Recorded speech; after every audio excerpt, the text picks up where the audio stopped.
In the winter of 1978, a team of Iraqi archaeologists working beneath the ruins of ancient Nippur uncovered a sealed ceramic jar containing fragments of a cuneiform tablet unlike anything previously catalogued in Mesopotamian scholarship. The tablet, now designated CBS 31412 in the University of Pennsylvania Museum collection, bore a damaged but partially legible list that scholars immediately recognized as an Apkallu roster, the ancient Sumerian enumeration of the 7 divine sages who governed human civilization before the Great Flood. 7 names appeared in the expected positions, each accompanied by the domain of knowledge and the Antediluvian ruler they served. But the tablet contained a 9th column, and in that column, where an 8th entry should have appeared, the clay surface had been deliberately scraped clean, not damaged by time, not obscured by burial, scraped. The tool marks are still visible under magnification. What made this discovery remarkable was not simply the erasure itself, but what subsequent analysis revealed. Cross-referencing the University of Pennsylvania's Nippur collection against the British Museum's Babylonian holdings, the Vorderasiatisches Museum in Berlin, and the Istanbul Archaeological Museum's Mesopotamian archives, researchers identified the same systematic erasure pattern across 47 independent tablets, spanning 6 centuries of Mesopotamian scribal tradition. In each case, the structure of the surrounding text made clear that an 8th Apkallu had once occupied a designated position. In each case, the name and attributes had been methodically removed. Then, in 1993, during routine cataloguing of the Suleymaniye Museum's unprocessed acquisitions, a single tablet emerged that the ancient scribes had missed. The name was intact, the domain was specified,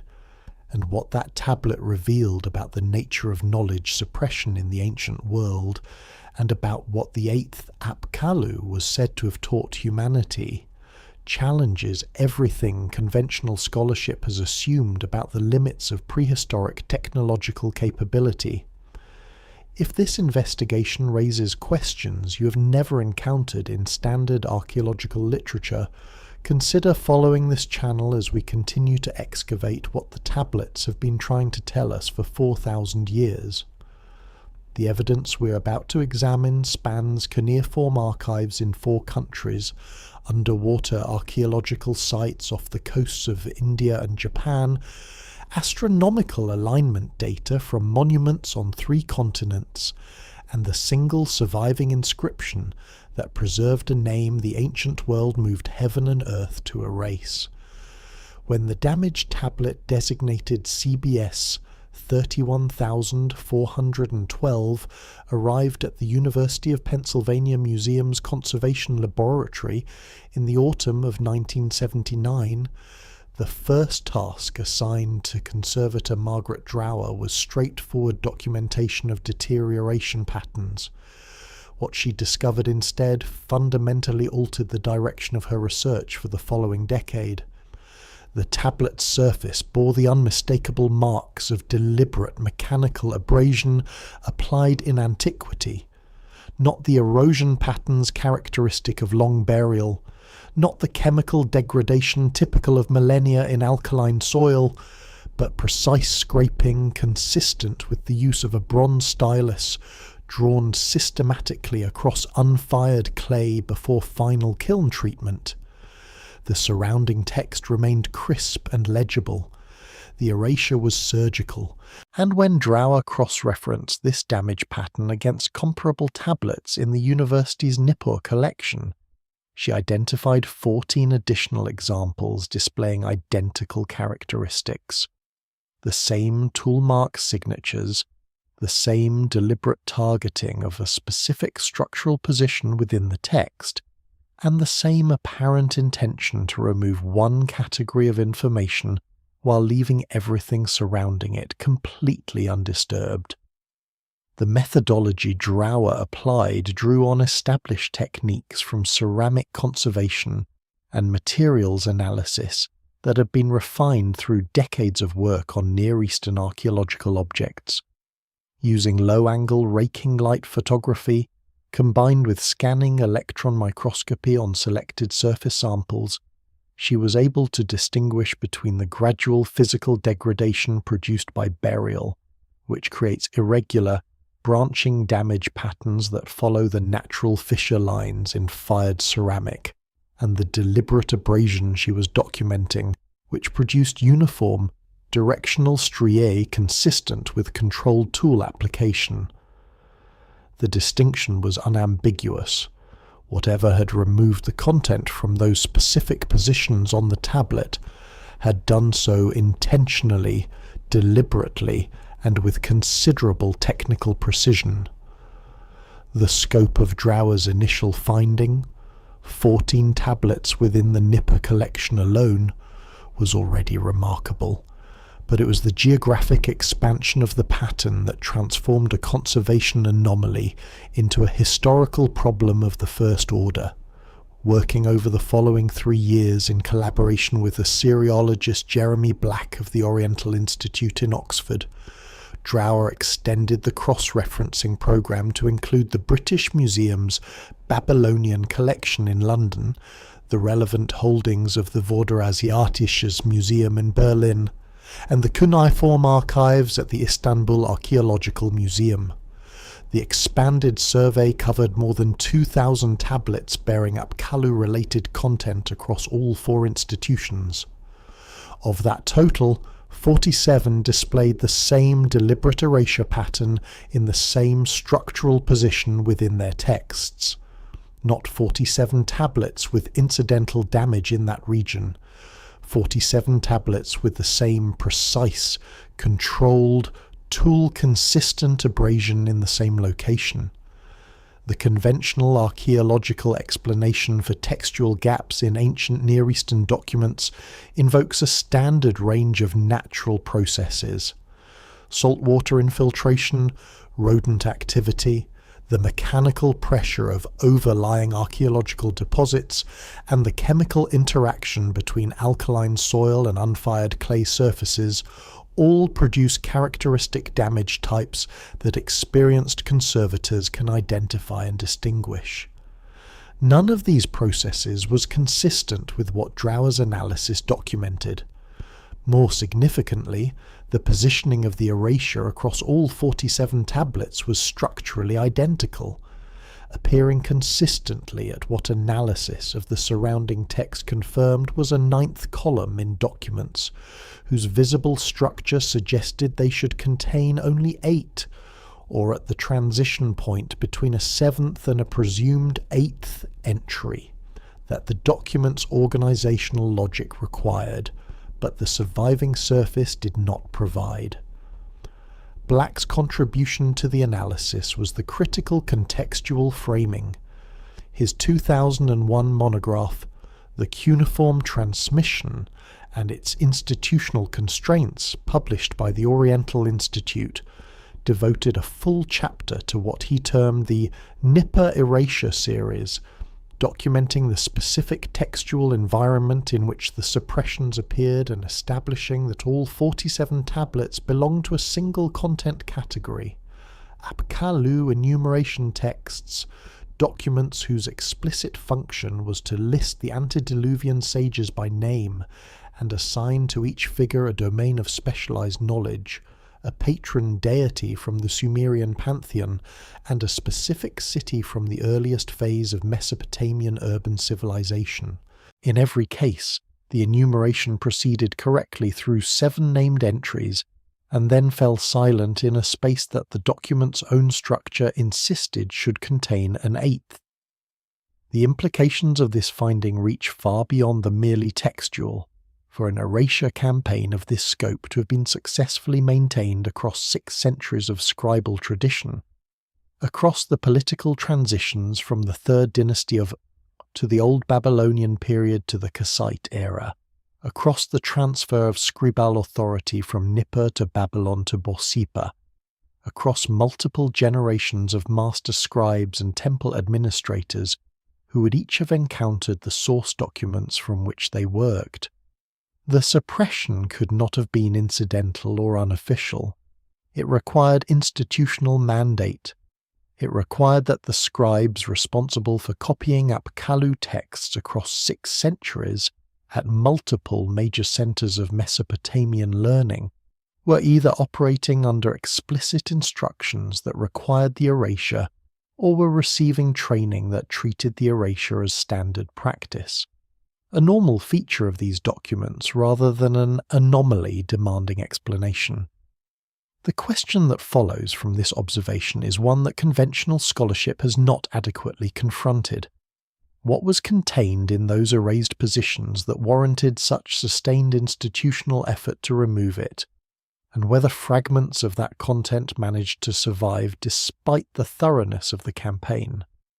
The 7 Apkallu, whose names appear consistently across the surviving Mesopotamian scribal tradition, represent one of the most coherent bodies of antediluvian knowledge preserved in the ancient world.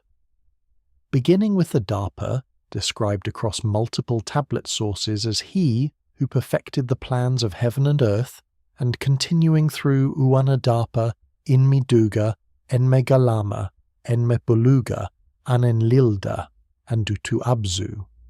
These figures are assigned specific antediluvian rulers as their patrons, specific domains of knowledge as their contributions, and specific cities as their operational centers. The Uruk list preserved in Tablet W 20,030 in the Vorderasiatisches Museum in Berlin provides the most complete version of this roster, specifying that each sage served in sequence during the long reign periods catalogued in the Antediluvian section of the Sumerian king list.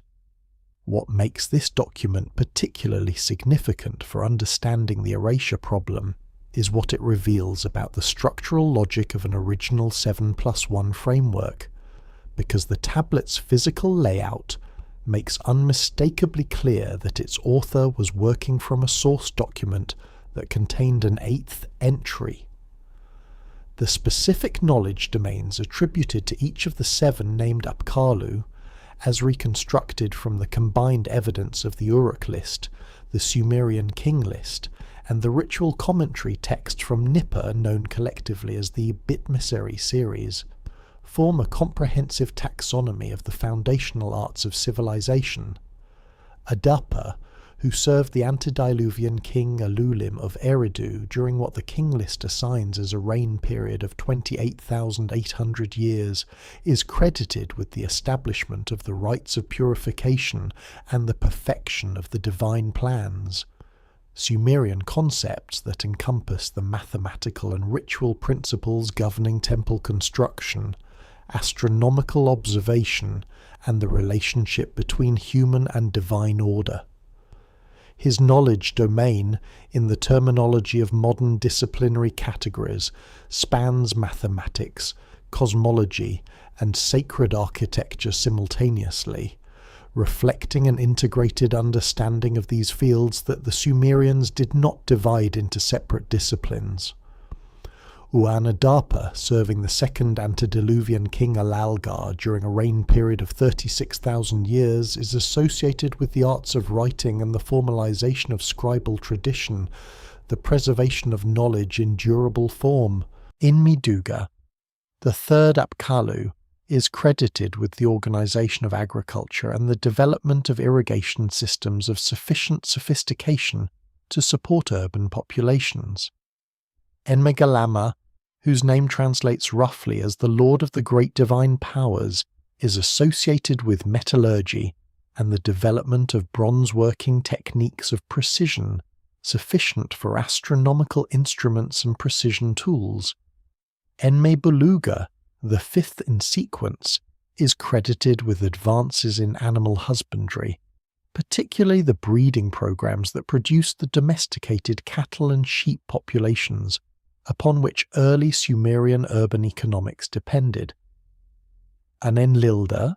serving the 6th antediluvian ruler, carries a domain designation that multiple tablet sources associate with astronomical observation and the calendrical systems derived from it,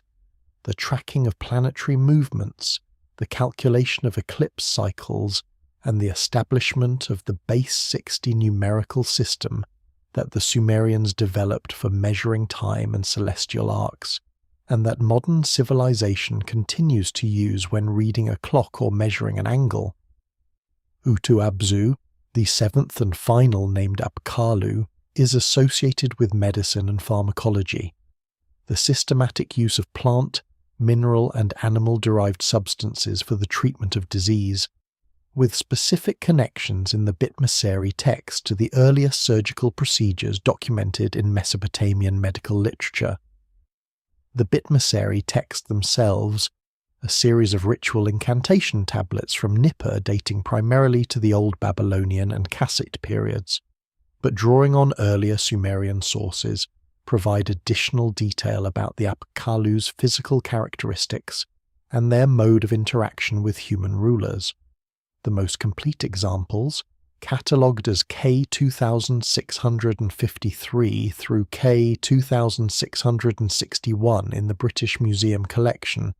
describe the Apkallu as fish-robed figures, beings depicted in human form but wearing vestments that suggest an aquatic origin, who delivered their teachings directly to the Antediluvian kings in formal ceremonial contexts.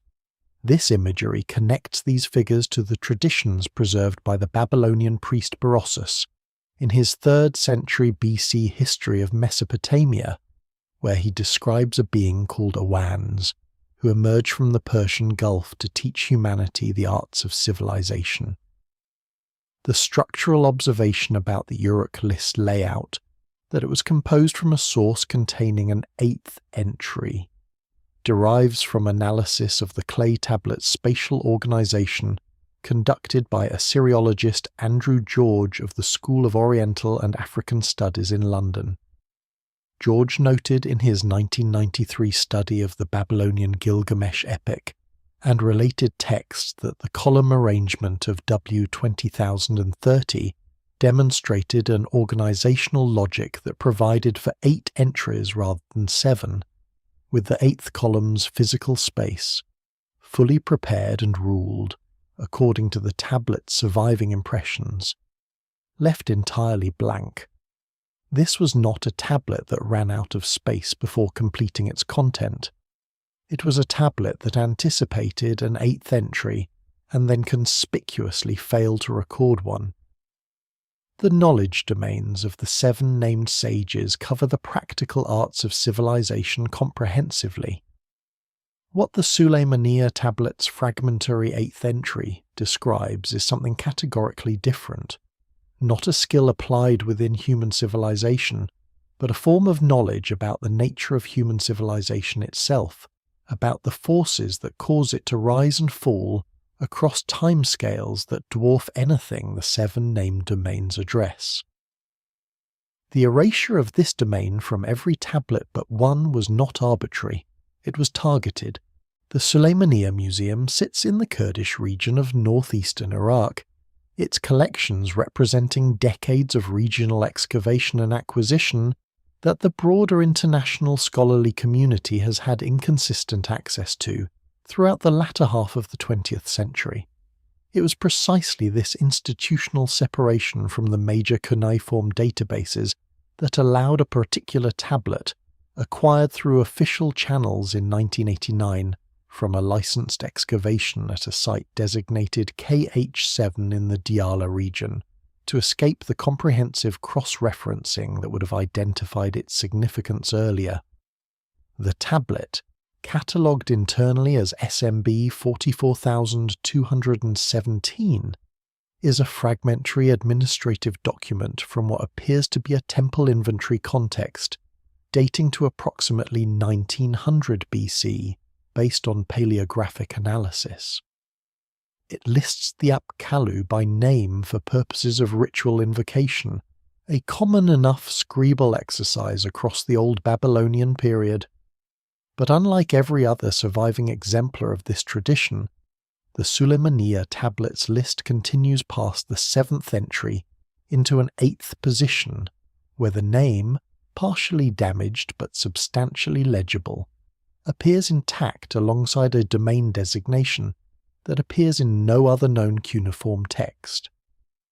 The site designated KH7 in the Diyala region has not been the subject of sustained systematic excavation, and the limited documentation available for the licensed dig that produced the tablet provides only general stratigraphic context. What is known from the acquisition records held at the museum is that SMB 44217 was recovered from a sealed ceramic storage jar at a depth consistent with an old Babylonian occupation level, accompanied by a small number of other administrative tablets whose content, livestock inventories and grain allocation records, is entirely routine. This stratigraphic context is significant. The tablet was not deposited in a temple library or a curated archive of literary texts. It was placed alongside ordinary economic documents in a sealed container at a depth suggesting deliberate burial rather than gradual accumulation. The question of why someone in the Old Babylonian period would choose to conceal a ritual invocation text in a sealed jar alongside grain accounts at a provincial site far from the major scribal centres is one that the tablet's institutional context does not easily answer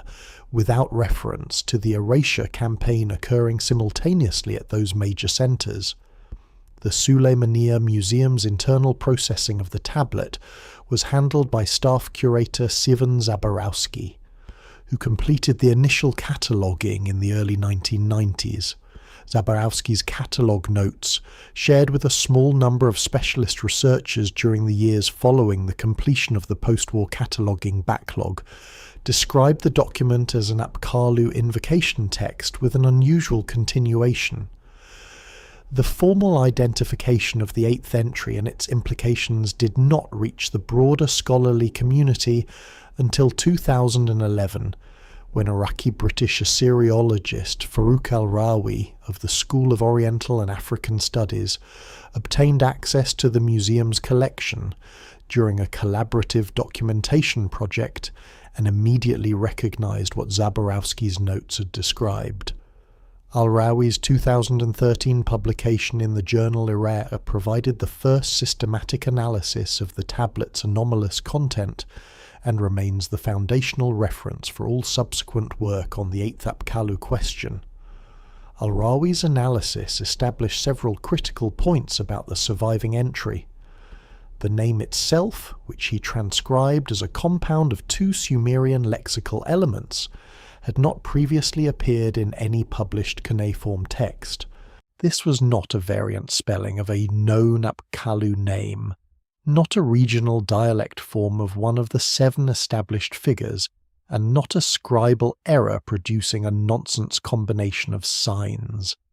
It was a distinct designation for a distinct entity, occupying a structurally 8th position in a list whose organizational logic required exactly that. The domain designation accompanying the name, while more fragmentary than the name itself, preserved sufficient signs for al-Rawi to offer a tentative translation, identifying the 8th Apkallu's area of knowledge as something approximating the governance of the deep cycles,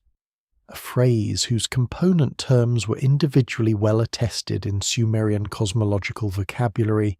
but whose combination had never been documented in any previously known text. The scholarly response divided along predictable institutional lines. Mainstream Assyriologists working within conventional frameworks treated the tablet as a regional variant tradition,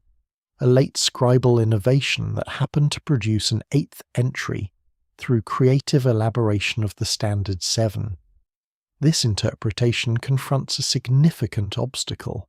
The paleographic analysis demonstrates that the 8th entry's linguistic conventions are not innovations but archaisms, suggesting derivation from an older source rather than later elaboration. A scribe inventing an additional Apkallu in the Old Babylonian period would employ Old Babylonian linguistic conventions. A scribe copying from a document that predated the erasure campaign by centuries would employ exactly the archaic phonological conventions that Al-Rawi documented.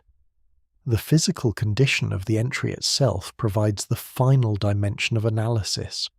The damage pattern is consistent with natural deterioration rather than deliberate erasure. Someone attempted to remove this entry from every other document in which it appeared across 6 centuries of Mesopotamian scribal tradition. They missed this one, and the tablet they missed was sealed in a ceramic jar, buried at a provincial site in the Diyala region, and did not surface in scholarly literature until more than 4,000 years after the erasure campaign designed to ensure it would never be read again. The practice of deliberately erasing a name from historical records is not without precedent in the ancient Near East. Egyptian pharaohs who fell from institutional favour, Akhenaten being the most extensively documented example, had their names systematically chiselled from monument walls, cartouche inscriptions, and temple reliefs across the entire territory of Egypt in a coordinated campaign that required administrative coordination at the highest levels of state power. In Mesopotamia, the equivalent practice appears in a smaller number of well-documented cases, typically involving the names of defeated rulers whose political legitimacy was being retroactively annulled. What distinguishes the erasure pattern associated with the 8th Apkallu from all previously documented examples of Mesopotamian damnatio memoriae is its scope, its duration, and its institutional targets. This was not a single political decision applied uniformly across a short time period. The 47 tablets displaying systematic 8th position erasure span from approximately 2100 BC to 1500 BC. 6 centuries of scribal tradition across multiple dynasties, political systems and institutional frameworks, all maintaining the same erasure with the same precision. The standard scholarly framework for understanding damnatio memoriae in the ancient Near East treats it as a fundamentally political act. The use of institutional authority to retroactively delegitimize an individual whose continued presence in the historical record posed a threat to the current power structure. Akhenaten's erasure from Egyptian monumental records, initiated under Horemheb and continued under the Ramesside successors, serves as the paradigmatic case. A dead pharaoh, whose theological innovations had destabilized Egyptian religious and political institutions, was eliminated from the visible record to prevent any future invocation of his legacy as precedent for reform. The Assyrian erasure of certain defeated rulers from royal annals followed similar logic. In both cases, the target was a historical figure whose continued textual presence was understood to carry political consequences for living institutions. The erasure of the 8th Apkallu does not fit this framework in any of its essential features. The Apkallu were not political figures in any conventional sense. They were not rulers who had held power and whose power could be contested by a living rival. They were knowledge-bearers whose significance in the Mesopotamian tradition was entirely intellectual and spiritual. The erasure of a sage's name from a ritual invocation text does not delegitimize a dynasty, eliminate a claimant to the throne, or serve any of the standard functions that damnatio memoriae was designed to achieve. This means the motivation for the suppression must be sought in a different category of concern entirely, not who the 8th Apkallu was in terms of political authority, but what the 8th Apkallu knew, and why the transmission of that knowledge was understood as threatening enough to warrant a 6th century institutional campaign to prevent it, The technical analysis of the erasure methods employed across the 47 affected tablets reveals additional layers of significance. Conservator analysis conducted by the British Museum's Department of the Middle East, summarised in an internal research report circulated in 2004, established that the erasures in the London collection were performed using at least 3 distinct techniques, depending on the stage of tablet production at which the modification was made. In some cases, the abrasion was performed on unfired clay before kiln treatment, allowing the scraping to be covered by a smooth repressing of the surface that left no visible trace under normal examination conditions and was detectable only through raking light photography. In other cases, the erasure was performed on already fired tablets using a harder abrasive material that left the characteristic striae that Drower's initial analysis had identified in the Nippur collection. The existence of multiple erasure techniques across the corpus implies that the suppression was applied to tablets at different stages of production, not merely to finished documents retrieved from archives, but to tablets in the process of manufacture, meaning the institutions responsible had the erasure protocol embedded in the scribal production process itself. Assyriologist Francesca Rochberg of the University of California at Berkeley, whose 2004 study The Heavenly Writing remains the definitive analysis of Babylonian astronomical and divinatory literature, has noted in published lectures that the category of knowledge most consistently subject to restricted transmission in the Mesopotamian scribal tradition was not political history, not theological doctrine, and not economic information, but rather specific categories of astronomical and cosmological knowledge whose practical implications were understood to extend beyond the conventional limits of human planning horizons. It is in precisely this category, knowledge about the deep structures of cosmic time and their relationship to civilizational cycles, that the 8th Apkallu's domain, as partially preserved in the Suleymaniya tablet, most clearly belongs. The erasure was not about eliminating a rival, it was about containing a category of knowledge that someone in authority had determined should not circulate freely within human institutional frameworks. Cuneiform script evolved across more than 3,000 years of continuous use, developing from the earliest proto-cuneiform pictographic system of roughly 3200 BC through the highly abstract sign forms of the late Babylonian period. And this evolutionary trajectory creates an extraordinary forensic tool for dating not only the tablets themselves, but the source documents from which scribes were copying. When a late Babylonian scribe copied an ancient Sumerian text,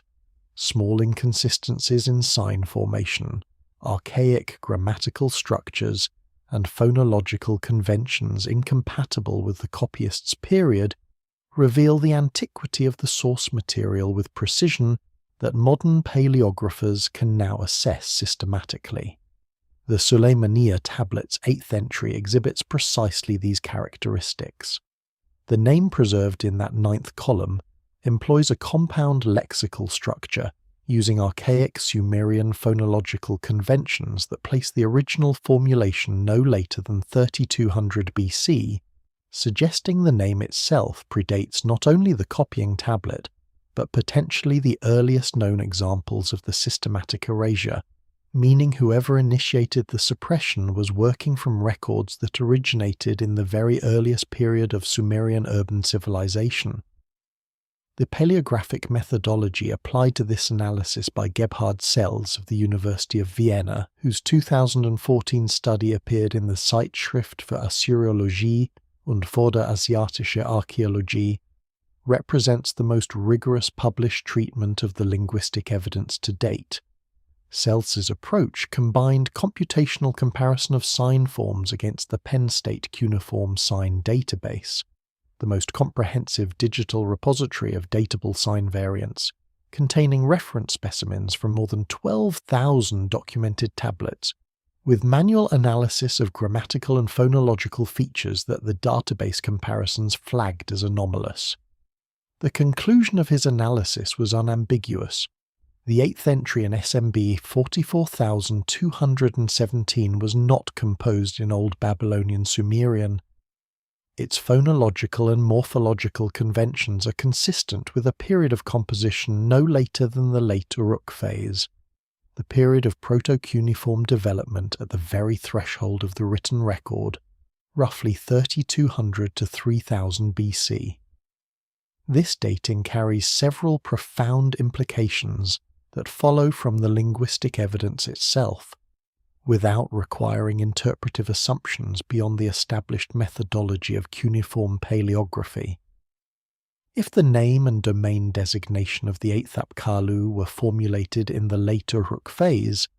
they predate the emergence of the Sumerian king list by approximately a century.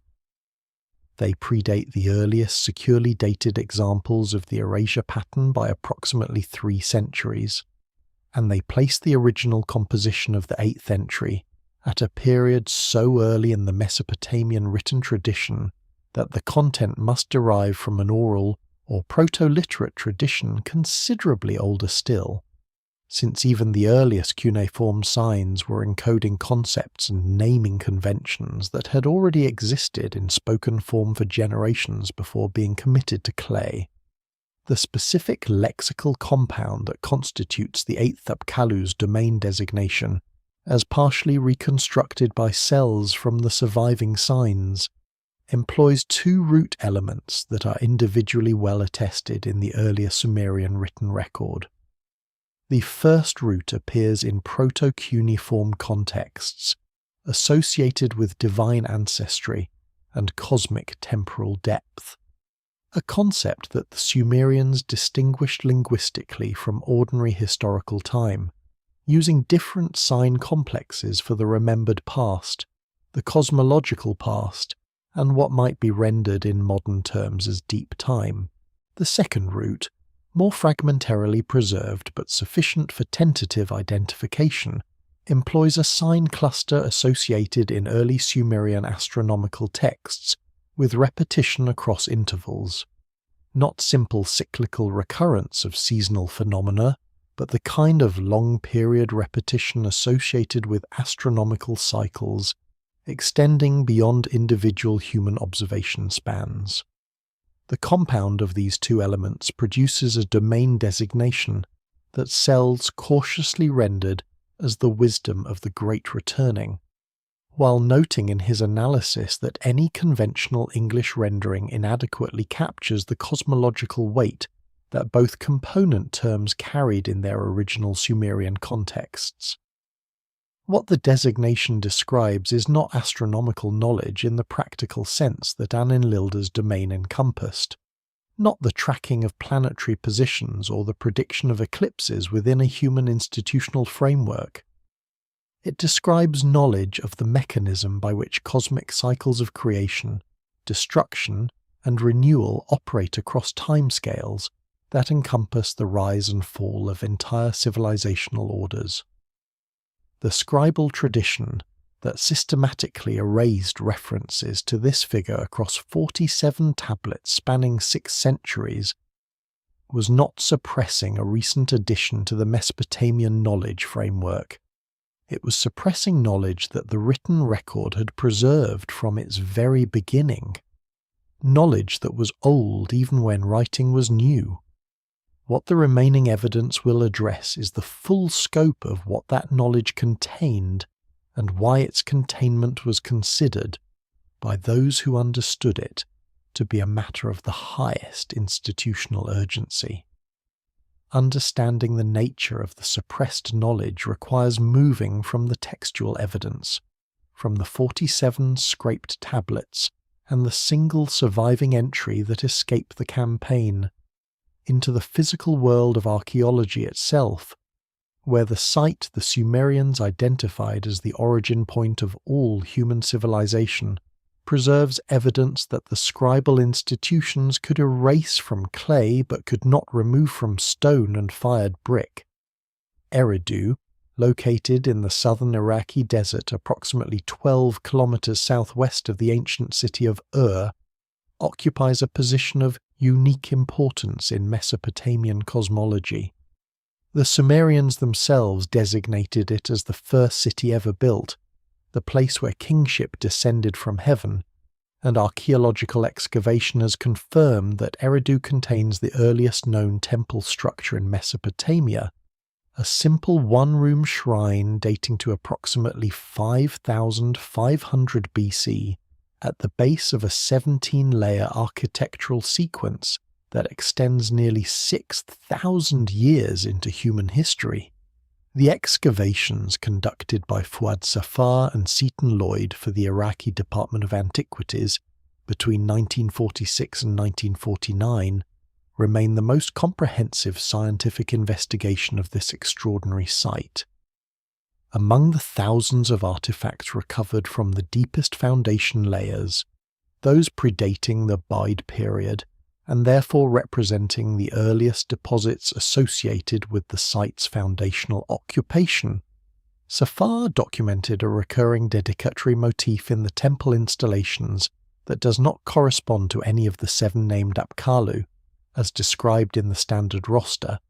and whose recurrence across multiple building levels suggests it memorialized a knowledge domain of foundational importance to the site's original constructors. The archaeological sequence at Eridu represents what the Sumerian tradition claimed and what modern excavation has confirmed: a site of continuous religious and civic occupation, spanning a period so vast that its deepest cultural deposits predate the emergence of writing itself by more than 2 millennia. The 17 building levels documented by Safar and Lloyd each represent a distinct phase of temple construction, with the foundational shrine at the base of the sequence, designated Level 17 in the excavation records. Consisting of a single rectangular room of approximately 3 meters by 4 meters, its floor scattered with ash deposits and fish bones, indicating both ritual burning and offerings of aquatic species. This offering pattern, associated with the earliest known phase of Eridu's religious life, connects the site from its very foundation to the aquatic symbolism that pervades Apkallu iconography throughout the Mesopotamian tradition. The building sequence between level 17 and the Upper Ubaid period levels, roughly spanning the period from 5,500 to 4,500 BC,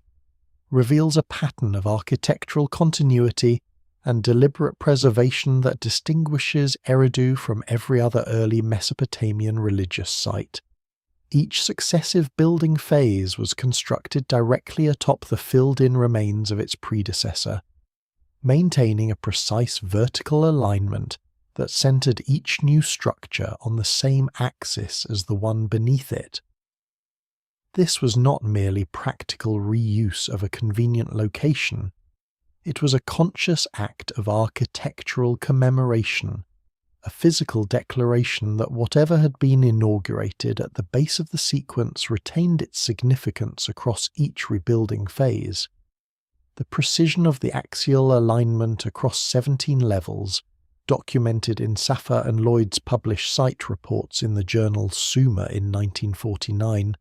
required surveying techniques capable of maintaining accuracy across both horizontal space and vertical depth, a technical capability that the standard archaeological narrative of the Ubaid period does not easily accommodate.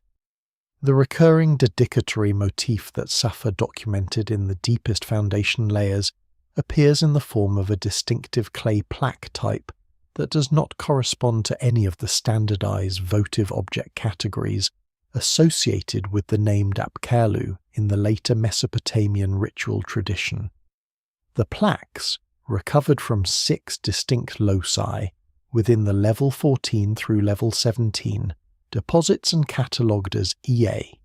7112 through EA 7144 in the Iraq Museum's Eridu collection, bear a relief design combining 2 elements: a spiral form radiating outward from a central point, and a series of concentric arcs that intersect the spiral at regular angular intervals.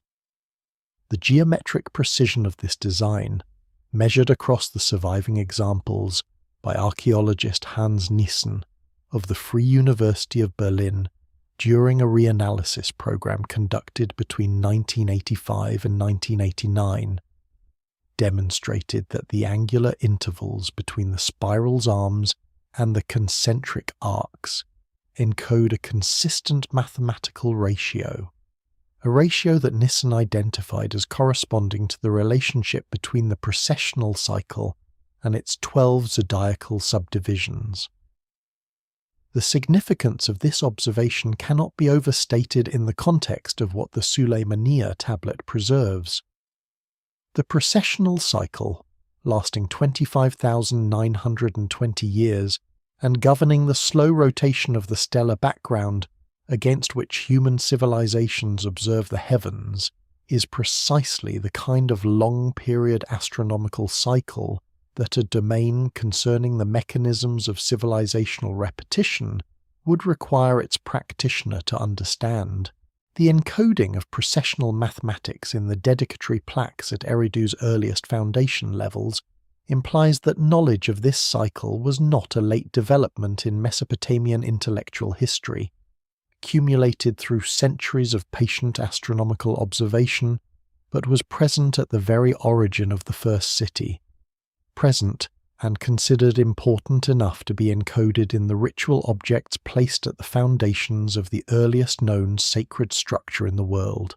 Safa's original excavation report addressed the anomalous plaque type cautiously,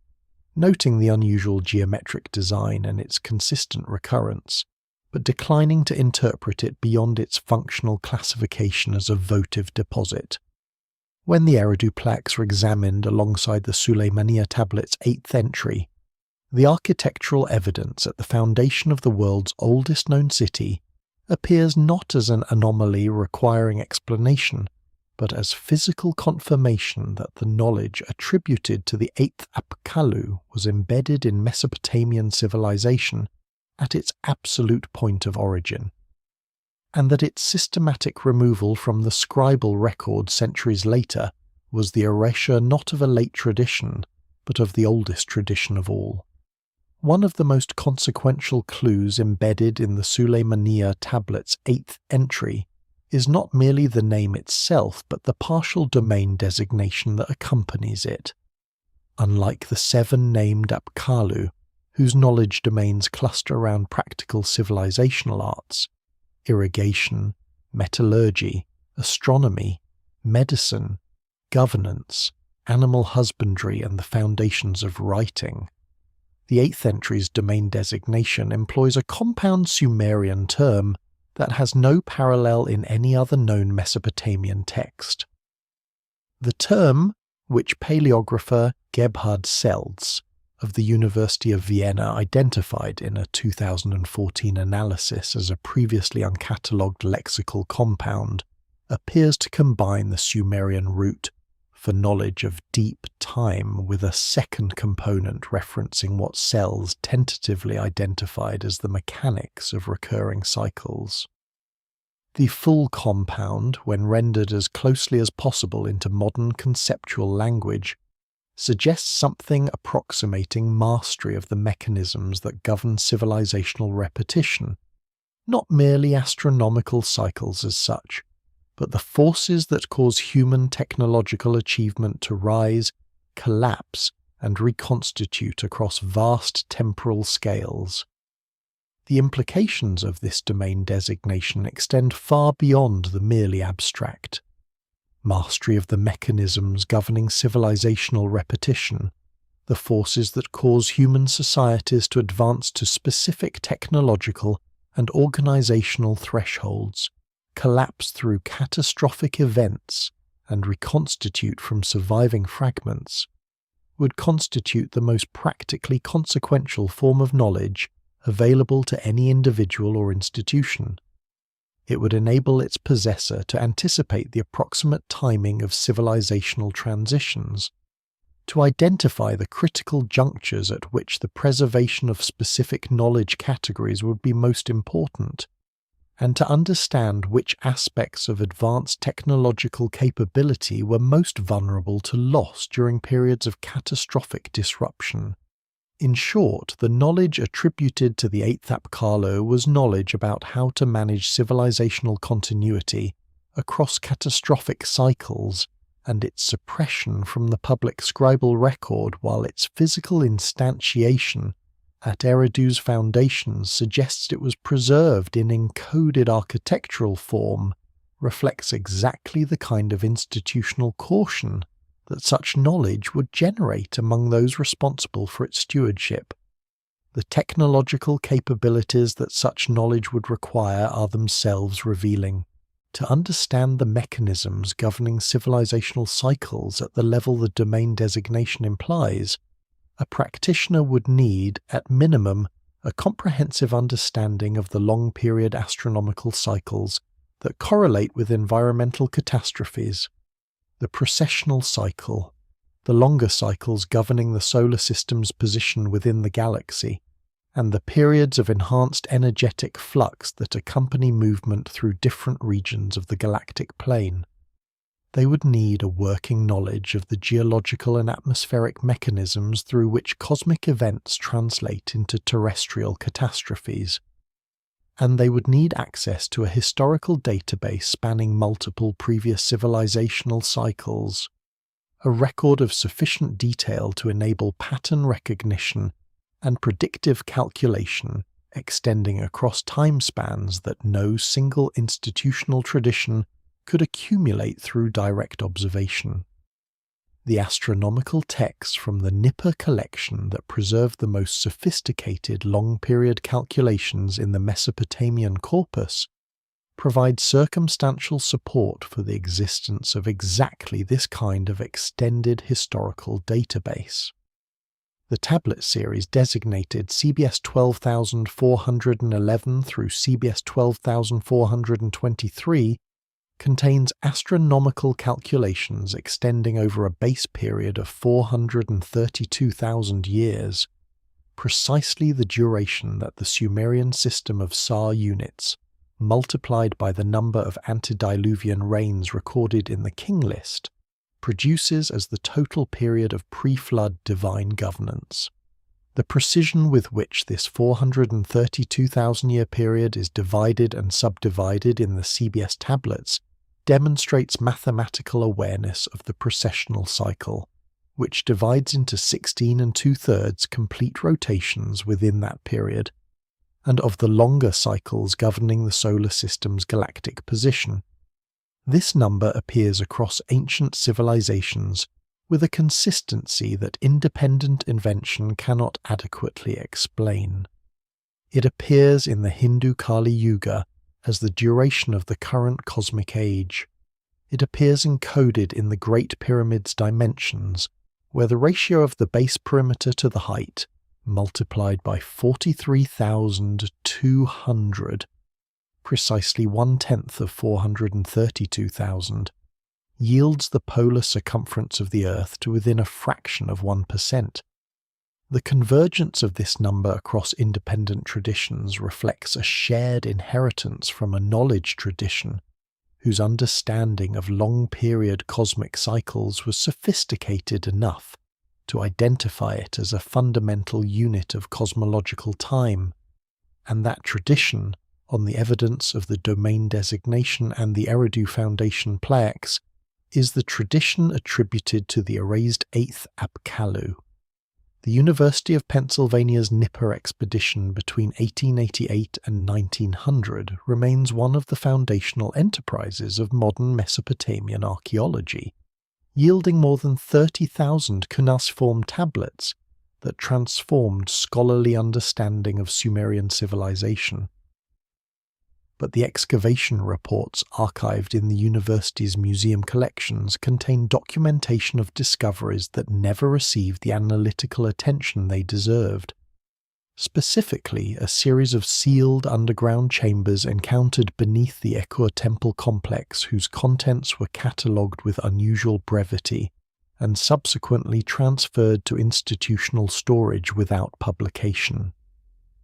The chamber designated NE14 in the original field notes, encountered during the third excavation season, was described by Field Director John Henry Haynes as containing an unusual arrangement of metallic and crystalline objects positioned around a central stone platform bearing what he identified as astronomical notation. The objects themselves, catalogued under accession numbers NE 43800 through NE 43827 in the University Museum's records, were stored in secondary containment upon arrival in Philadelphia and have received minimal sustained scholarly attention in the intervening century. The history of the Nippur excavations in the late 19th century is a history of extraordinary discovery, conducted under conditions of logistical and analytical constraint that prevented the full significance of many finds from being appreciated at the time. Haynes, who served as field director for the third and fourth excavation seasons between 1893 and 1896, operated with limited laboratory resources and the constant pressure of maintaining productivity in difficult desert conditions. His field notes, preserved in the University of Pennsylvania Museum archives under accession group NE Field 1 through NE Field 7, are models of observational precision within their period's conventions, but they could not apply the analytical frameworks that modern conservation science, archaeometry, and computational analysis have since developed. The chamber designated NE14 was encountered at a depth of approximately 8 meters below the surface of the Eka Temple Mound, beneath a layer of deliberate fill that Haynes described as being of unusual compaction and homogeneity, inconsistent with normal occupational accumulation. Below the fill, the chamber itself measured approximately 6 meters by 4 meters, with walls constructed of fired brick bearing a thin coating of bitumen that had preserved the interior surfaces in remarkable condition. The central stone platform, roughly 1 meter in height and 1.5 meters in diameter, was carved from a single piece of black diorite and bore incised markings on its upper surface that Haynes transcribed in his field notes with evident care, describing them as astronomical in character based on his familiarity with the cuneiform, astronomical texts the expedition's primary excavation had been producing. The objects arranged around the platform included items in at least 4 material categories that Haynes distinguished in his inventory notes. Worked bronze objects of uncertain function, cylindrical forms in a crystalline material he identified as a variety of rock crystal, flat discs of an unidentified metallic alloy displaying reflective surfaces of unusual quality, and 2 elongated rods, whose composition he was unable to determine with the analytical tools available to him. The collection was transported to Philadelphia, where it entered the museum's holdings in restricted storage, classified under a category designated as objects requiring specialist consultation before accessioning, a classification that appears, in retrospect, to have functioned as a permanent administrative holding pattern rather than a temporary processing status. The objects received their first systematic analytical treatment in 2007, when material scientist Marco Ferretti of the Istituto per i Beni Archeologici e Monumentali in Rome examined a selection of the metallic items as part of a broader archaeometric survey of early Mesopotamian metals in American institutional collections. Ferretti's analysis, published in a proceedings volume of the International Symposium on Archaeometry in 2008, produced results he described in his conclusions as requiring further investigation before definitive interpretation. The flat reflective discs displayed an alloy composition whose principal components included a copper-tin matrix incorporating trace elements, specifically a combination of arsenic, antimony, and a rare earth component that Ferretti's mass spectrometry identified tentatively as cerium, in proportions that produced a surface reflectivity characteristic of what modern optical engineering would classify as a first surface mirror. The precision of the composition ratios and the uniformity of the alloy distribution across each disk surface, as revealed by cross-sectional analysis, indicated a level of metallurgical control that Ferretti acknowledged exceeded documented Mesopotamian manufacturing capabilities for the period. The crystalline cylinders, when submitted to laser fluorescence analysis, produced emission spectra consistent with synthetic quartz crystal rather than naturally occurring rock crystal, a distinction of considerable significance, since the production of synthetic crystalline quartz requires a precise combination of high temperature, controlled pressure, and specific chemical conditions constituting what modern materials science classifies as hydrothermal synthesis. The diorite platform's incised markings, photographed under multispectral illumination as part of Ferretti's documentation program, reveal that the astronomical notation Haynes had transcribed in 1894 represented only the most visible layer of a multi-layered incised design, with finer scale markings visible under infrared illumination constituting a secondary grid of angular measurements whose precision, when assessed against the platform's diameter, indicated tolerances of less than 1 millimeter across a surface spanning more than 1.5 meters. The chamber beneath the Echo complex was not a storage room. It was a working installation for precision optical and astronomical instrumentation, sealed and preserved with extraordinary care, and its contents speak to technological capabilities at Nippur that the 47 erased tablets were apparently designed to ensure no one would ever connect to their origin. When astronomical archaeologist Juan Antonio Belmonte of the Instituto de Astrofísica de Canarias published his 2012 analysis of stellar alignments across 17 major Mesopotamian temple complexes, he documented a pattern of orientation inconsistency that he acknowledged in his study's conclusion as requiring further investigation. 14 of the 17 temples demonstrated clear alignments with stellar objects or solar events that corresponded to the knowledge domains of the named Apkallu in their dedicatory inscriptions. The alignment of the Enlil temple at Nippur with the northern circumpolar stars matched Enlil's dominion over atmospheric and seasonal phenomena, and the orientation of the Nana temple complex toward the lunar standstill positions corresponded directly to the lunar calendar knowledge attributed to the sage associated with that deity's patronage. But 3 temple complexes in Belmonte's analysis displayed orientations that pointed toward positions in the night sky associated with none of the 7 named Apkallu's documented domains,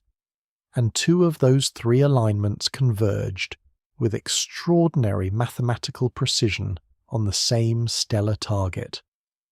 The stellar target on which those 2 anomalously oriented temples converge represents one of the most precisely documented anomalies in the archaeastronomy of ancient Mesopotamia, and its identification transforms what might otherwise be dismissed as architectural irregularity into a coherent astronomical statement. The convergent alignment points toward the position occupied by the Pleiades star cluster, specifically the position of the Pleiades as it would have appeared on the eastern horizon at the moment of heliacal rising during the spring equinox at the latitude of ancient Nippur, calculated not for the period when the temples were constructed but for a significantly earlier epoch. When Belmonte applied precession calculations to determine which era the orientation would have been astronomically precise for, he established that the alignment corresponded to the Pleiades' equinoctial position during approximately 3200 BC, the same late Uruk phase that Sels's paleographic analysis independently identified as the period of origin for the 8th Apkallu's name and domain designation. This coincidence of dates, the Uruk phase appearing independently in linguistic analysis, and in the astronomical orientation of temple complexes that encode alignments to no named Apkallu's known domain, carries interpretive weight that is difficult to dismiss. If the temples whose orientations cannot be attributed to any of the 7 named sages were oriented toward a stellar configuration, associated with the period of the 8th Apkallu's original documentation, the implication is that these temples were associated with that figure, and that their anomalous alignments represent not architectural errors, but the surviving physical evidence of a cultic tradition centered on the erased sage, that the scraping of clay tablets could suppress in the textual record but could not address in the built environment. The Pleiades cluster carries significant weight in Mesopotamian astronomical literature, appearing under the designation Mulmul, meaning the star of stars, and identified in the astronomical compendium Mul-Apin as the first among the stars in the Enlil region of the sky. But the Mul-Apin designation connects the Pleiades to Enlil rather than to any of the Apkallu, which raises the question of why temples displaying no clear Enlil association in their dedicatory inscriptions would orient toward the Pleiades with the specific precessional epoch correction that Belmonte's analysis required. The resolution lies in the distinction between the Pleiades as a marker for Enlil's atmospheric domain and the Pleiades as an astronomical reference point for the precessional cycle itself. The cluster's position relative to the vernal equinox changes systematically throughout the 25,920-year precessional period, making it an ideal reference beacon for tracking precessional position, and therefore an appropriate astronomical symbol for an Apkallu whose domain concerned the mechanisms governing civilizational cycles timed to precessional epochs. The third anomalously oriented temple in Belmonte's analysis diverges from the Pleiades alignment, but remains unattributable to any named Apkallu's domain. It points toward a different stellar target whose identification took Belmonte's subsequent investigation in a direction that he noted in a 2015 follow-up paper as unexpected. This third alignment, when corrected for precession using the same methodology, corresponds to the rising position of Canopus,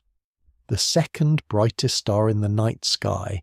and a navigational reference of paramount importance for celestial observation from southern latitudes. Canopus does not appear in association with any of the 7 named Apkallu in surviving Mesopotamian texts, but it appears prominently in one of the few astronomical contexts in the Nippur tablet corpus that references a specifically 8th position in a celestial enumeration, a damaged fragment from the Bit Masiri series in which, following a list of 7 stellar objects associated with the 7 named sages, a partially preserved line associates an 8th stellar object with what the surviving signs suggest is a southern transit point. The combination of a Pleiades alignment encoding precessional knowledge and a Canopus alignment encoding southern celestial navigation, both pointing to the late Uruk epoch and both unattributable to any named Apkallu, constitute a temple-scale astronomical message whose audience was evidently restricted to those who already knew what they were looking for. The transfer of Sumerian scribal traditions to Babylonian institutional frameworks during the early 2nd millennium BC represents one of the most consequential knowledge transmission events in the ancient world, and it is within the administrative machinery of this transmission that the most compelling evidence for a coordinated erasure campaign becomes visible. The Old Babylonian period, roughly 1894 to 1595 BC, saw the systematic translation, copying, and cataloguing of Sumerian textual traditions into Akkadian language equivalents, a project of extraordinary scope that required centralized coordination between the major scribal schools at Nippur, Lagash, and Babylon itself.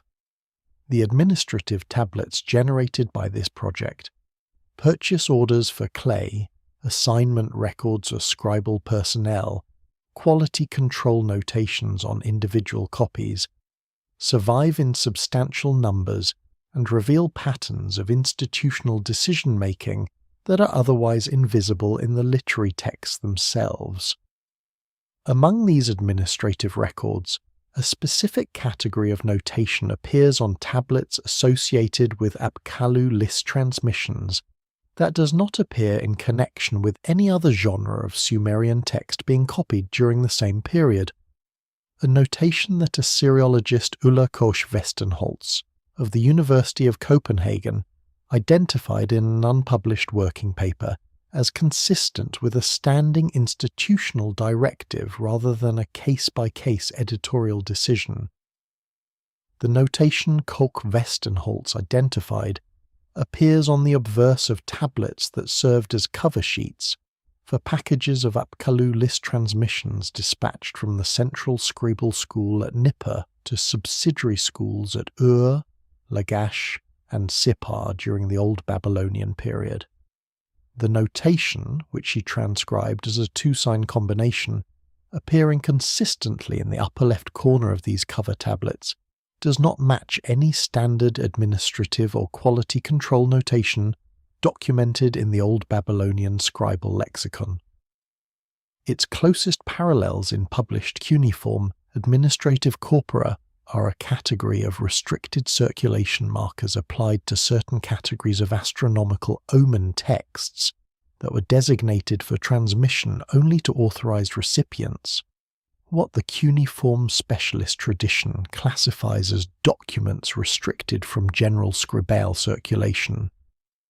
The application of this restriction marker specifically to Apkallu list transmissions and to no other category of Sumerian literary text in the transmission packages Koch-Westenholz examined,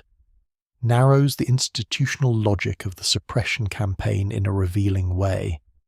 The restriction was not applied to astronomical texts in general, nor to other categories of antediluvian lore, nor to any of the mythological texts describing the named Apkallu's specific activities and teachings.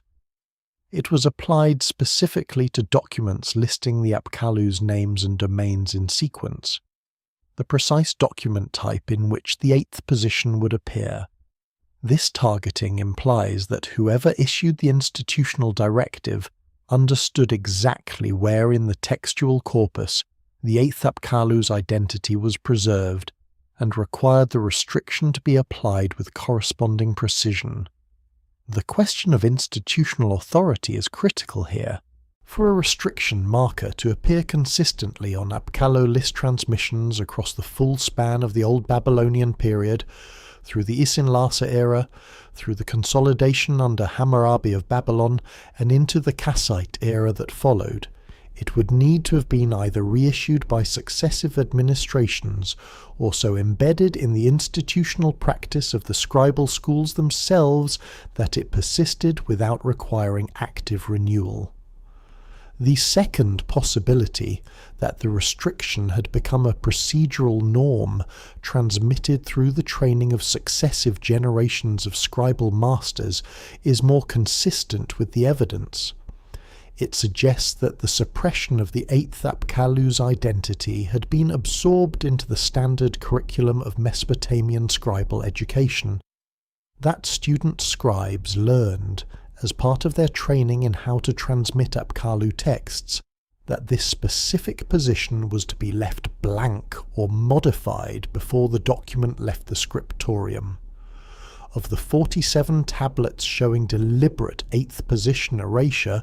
31 can be provenance traced to Nippur or to sites that received their scribal training directly from Nippur's institutional programs.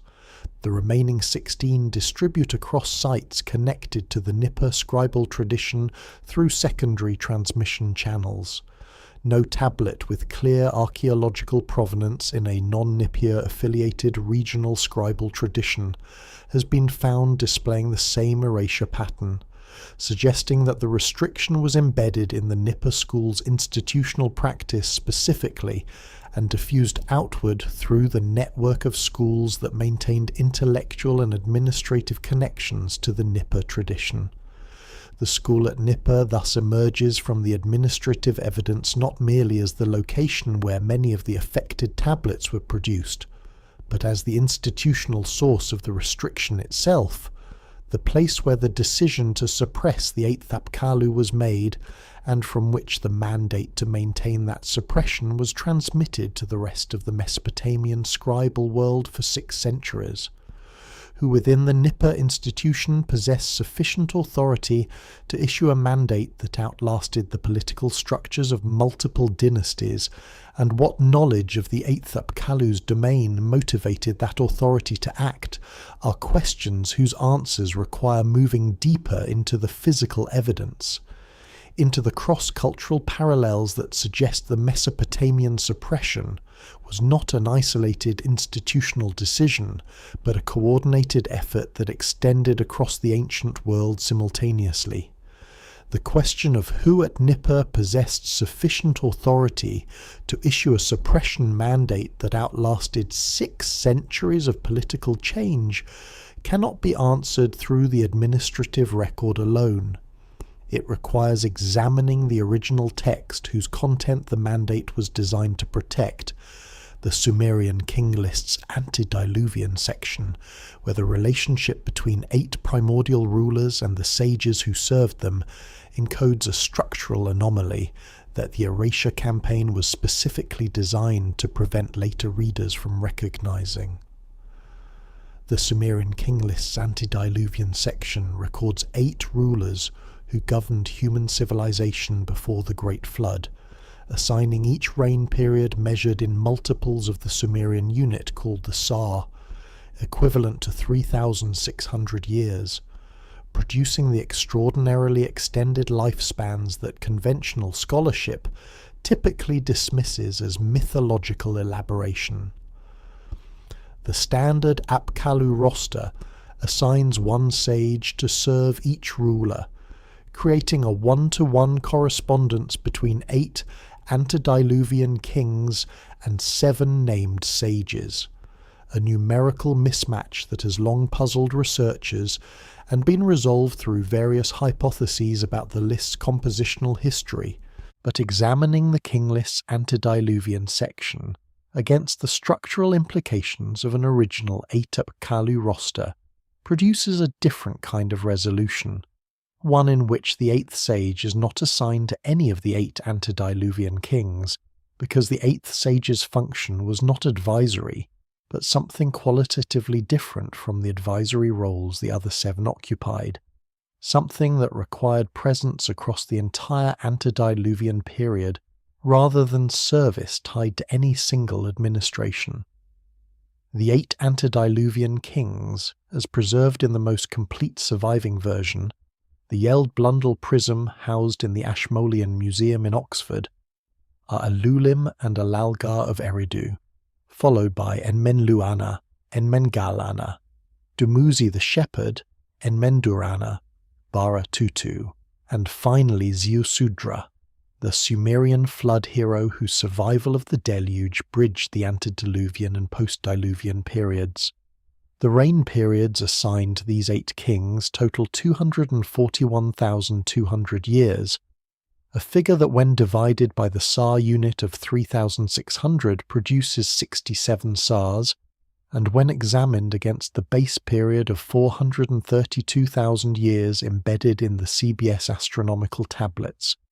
represents slightly more than half of one complete cycle of that fundamental cosmological unit. The asymmetry between 8 kings and 7 Apkallu has generated substantial scholarly debate. the most commonly accepted resolution, proposed by Assyriologist Wilfrid Lambert of the University of Birmingham in his 1967 study of the Babylonian background of Genesis, suggests that the seventh Apkallu was either shared between two of the final kings or assigned solely to Ziusudra.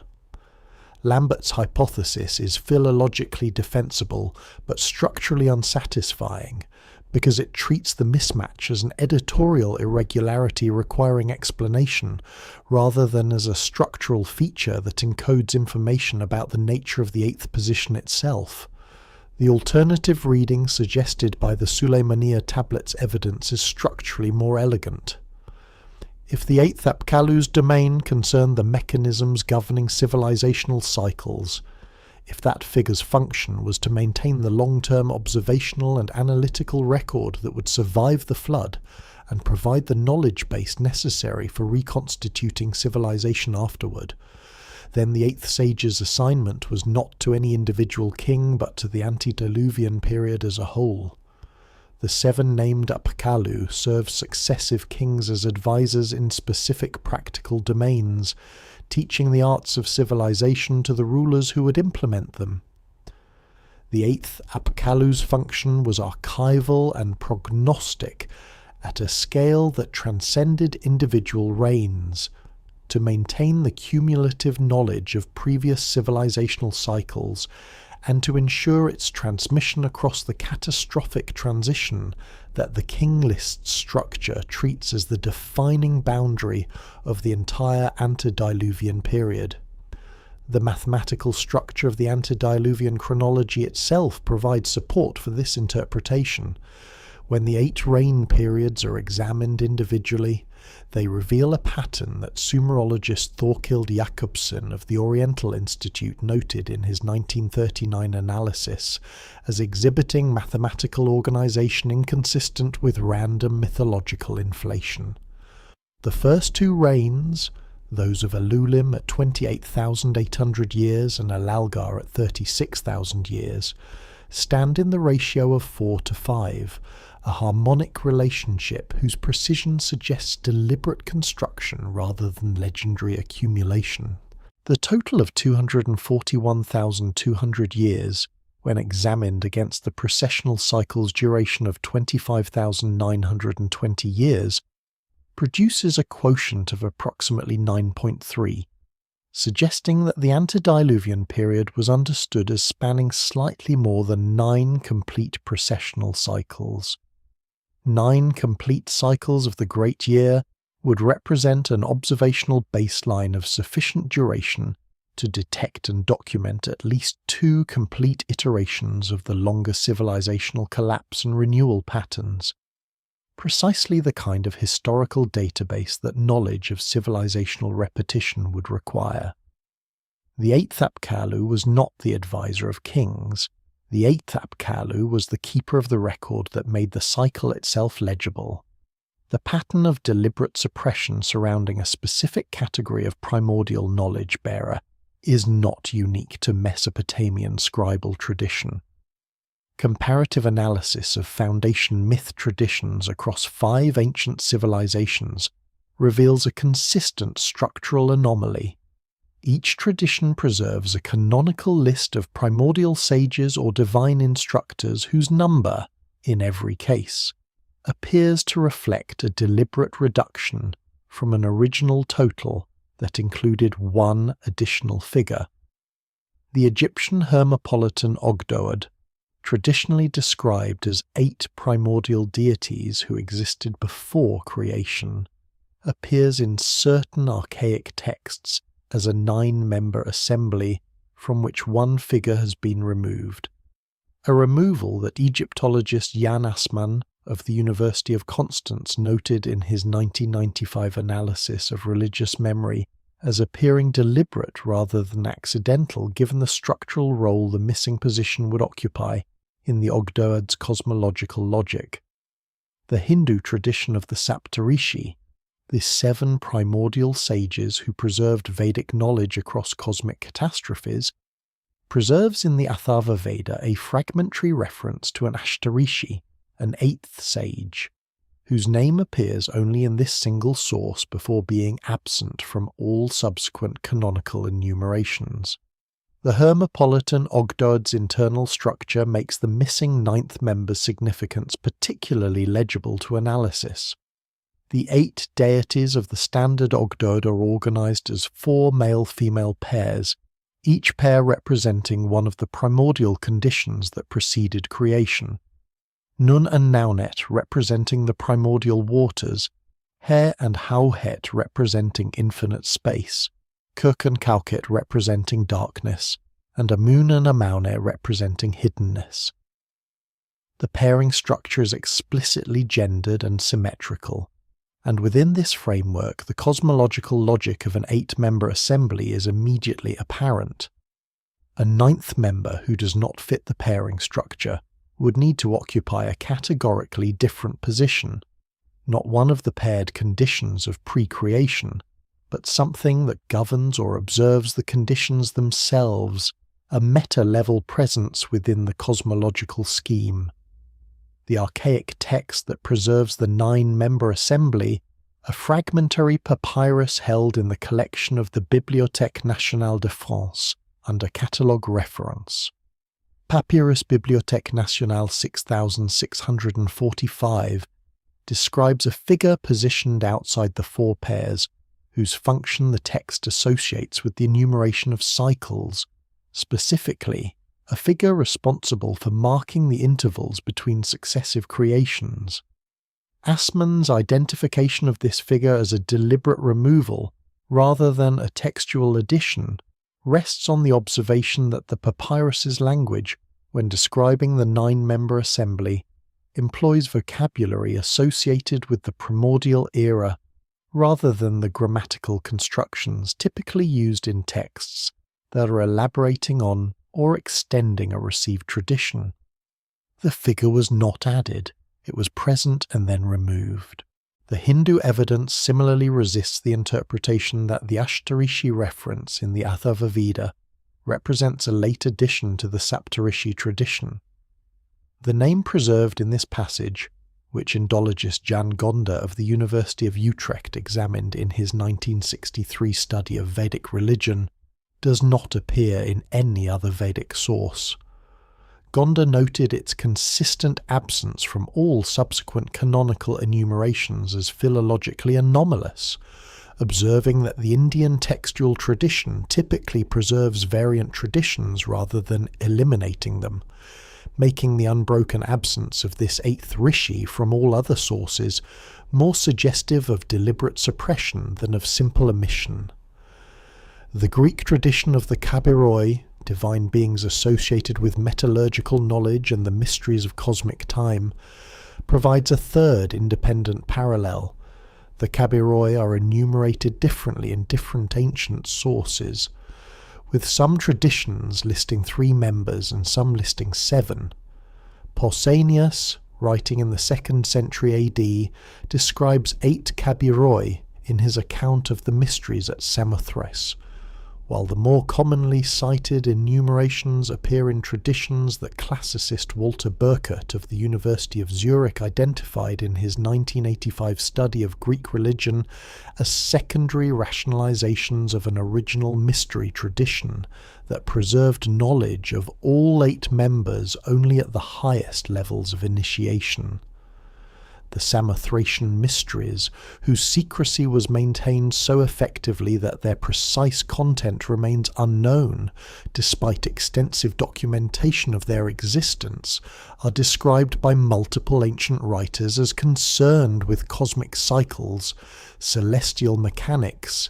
and the knowledge necessary for surviving catastrophic events, precisely the domain attributed to the 8th Apkallu in the Suleymaniya tablet. The coordinated nature of these suppressions across geographically and linguistically separated traditions, Egyptian, Mesopotamian, Sanskrit and Greek, presents a problem that conventional models of independent cultural development cannot resolve. For each to independently identify and remove the same structural position from the same category of primordial sage enumeration replacing it in each case with a canonical number that preserved the practical knowledge domains while eliminating the meta-level domain concerned with civilizational cycles, requires either an extraordinary coincidence or a coordinated decision made by institutions that communicated across cultural boundaries with a sophistication that the conventional historical narrative has not adequately accounted for. The physical evidence for the kind of knowledge the 8th Apkallu was said to possess does not reside exclusively in textual sources and architectural proportions. It survives in the material culture of the earliest Mesopotamian urban phase in a form that no scribal suppression campaign could address. Embedded in the composition and microstructure of metallic artifacts recovered from foundation contexts whose antiquity places them before the earliest documented examples of the erasure itself.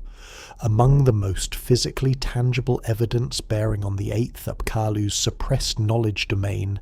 is a category of metallic artifacts recovered from sites associated with the earliest phase of Sumerian urban civilization that has resisted conventional explanation for more than a century of archaeological and material science investigation.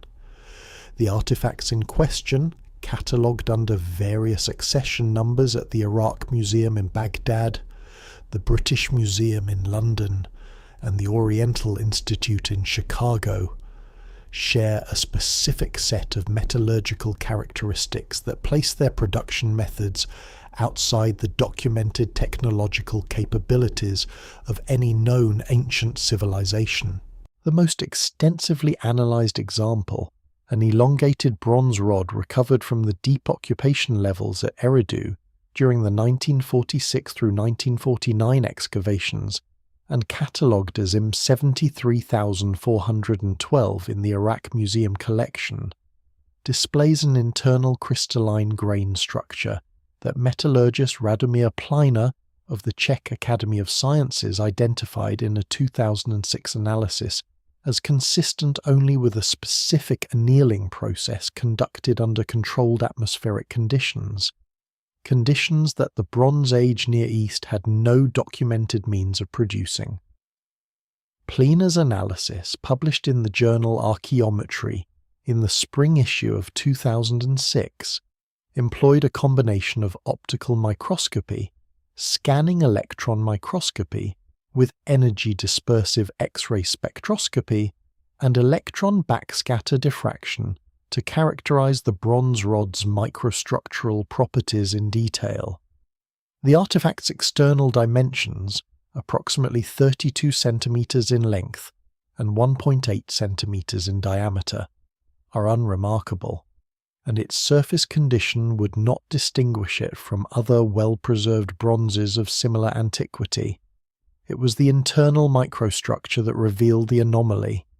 The grain structure visible under electron microscopy showed characteristics consistent with an annealing treatment conducted at temperatures between 750 and 800 degrees Celsius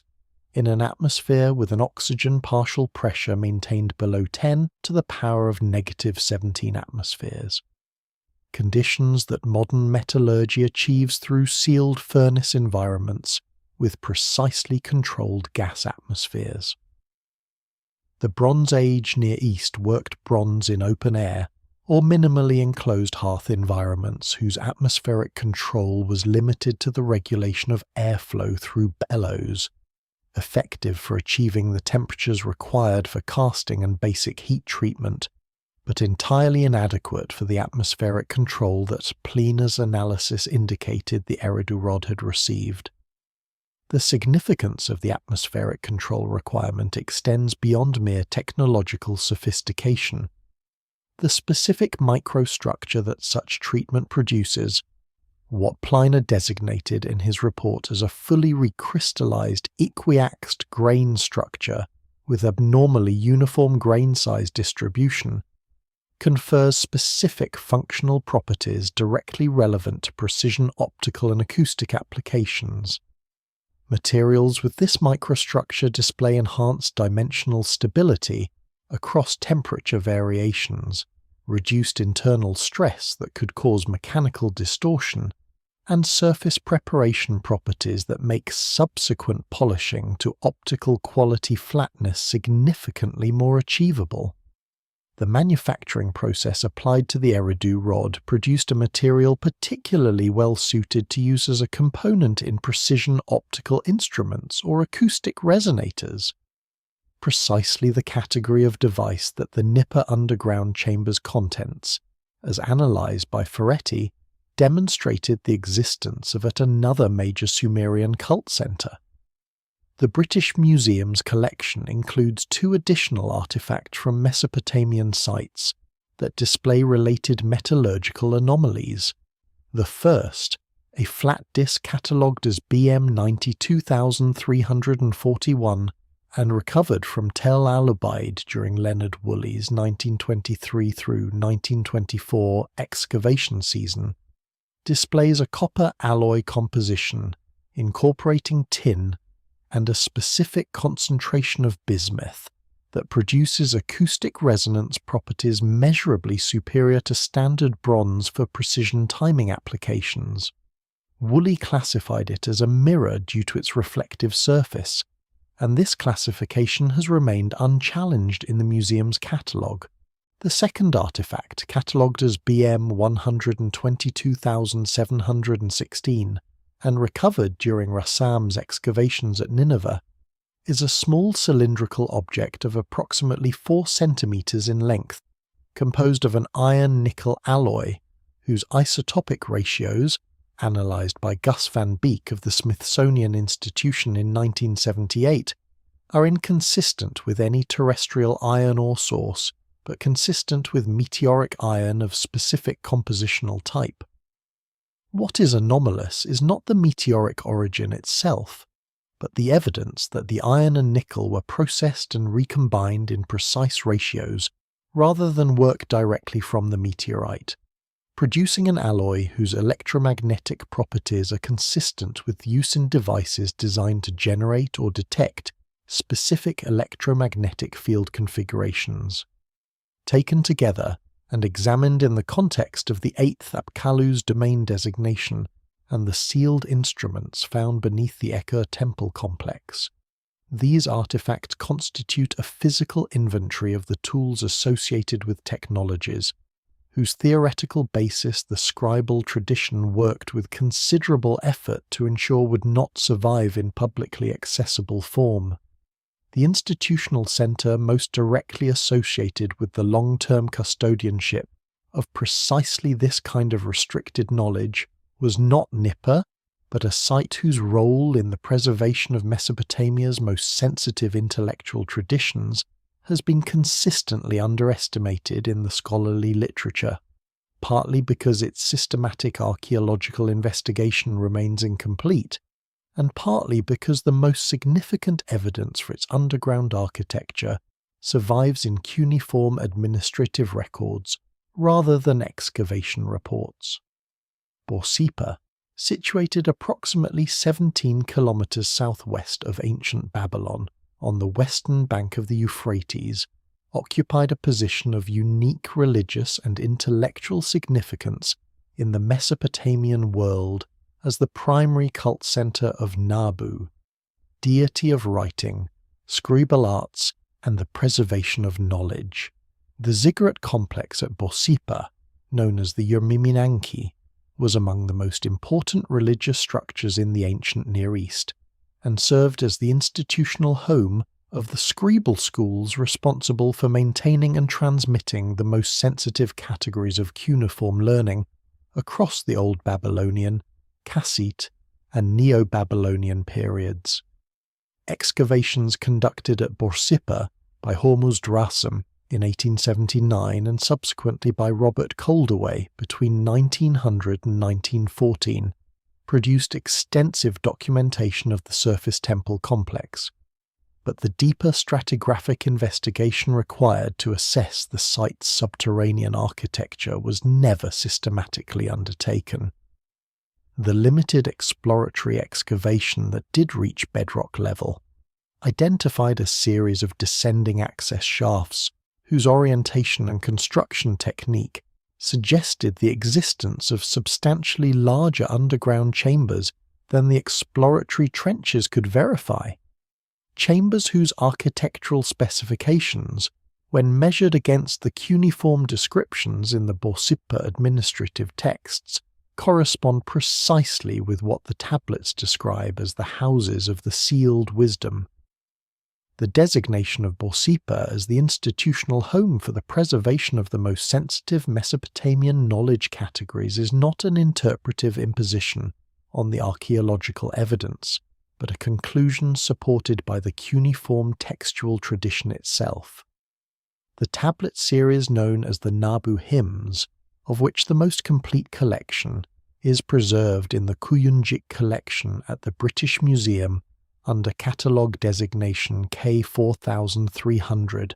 through K4360, consistently describe Borsippa's Ezida temple complex as the house where the tablets of fate are stored and where the secrets of heaven and earth are preserved. The language employed in these hymns distinguishes between knowledge accessible through normal scribal education and a category of deeper knowledge restricted to initiated individuals who have demonstrated specific qualifications the hymns describe in terms that parallel the initiation procedures documented in the Nippur mystery school traditions.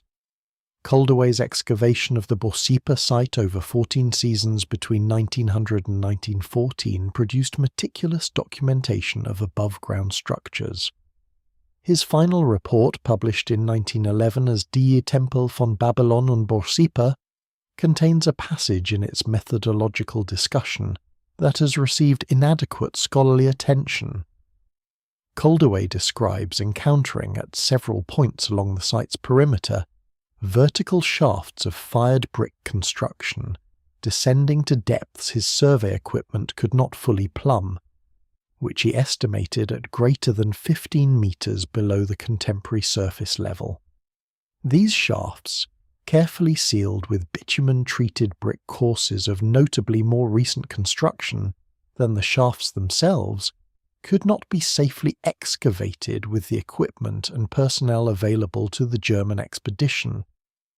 No subsequent systematic excavation of the Borsippa site has taken place. The cuneiform evidence for what lies at the base of those shafts is more specific than might be expected.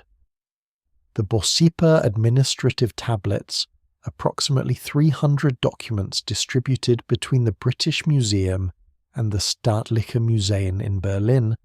include a category of maintenance and inspection records whose content goes considerably beyond what routine temple administration would require. Tablet BM 67842, one of the most complete examples in this series, describes an annual inspection procedure for what it terms the lower houses of Nabu, a designation that appears in no other temple's administrative records for any structure described in above-ground terms. The inspection record specifies examination of the air conduits, the sealing compounds of the outer chambers, and the integrity of the vessel holdings, language consistent with maintenance of underground storage facilities equipped with ventilation systems, hermetic seals and material repositories. The catalogue of the Nabu Library, partially preserved in the Kuyunjik collection, describes the contents of the Borsippa collection as including a category designated as the texts of the deep time knowledge, employing the same Sumerian root that appears in the 8th Apkallu's domain designation in the Suleymaniya tablet. The catalogue entry does not describe the text's contents, but specifies their physical housing. Sealed ceramic cylinders stored within a structure whose orientation the catalogue associates with the stellar alignment that, when calculated against the Neo-Babylonian period's precessional position, points toward the same late Uruk epoch stellar configuration that Belmonte's temple alignment analysis identified as associated with the 8th Apkallu's cultic presence. What the Borsippa archives stored in their sealed underground chambers, the ancient builders also encoded in the proportional geometry of the temple structures themselves,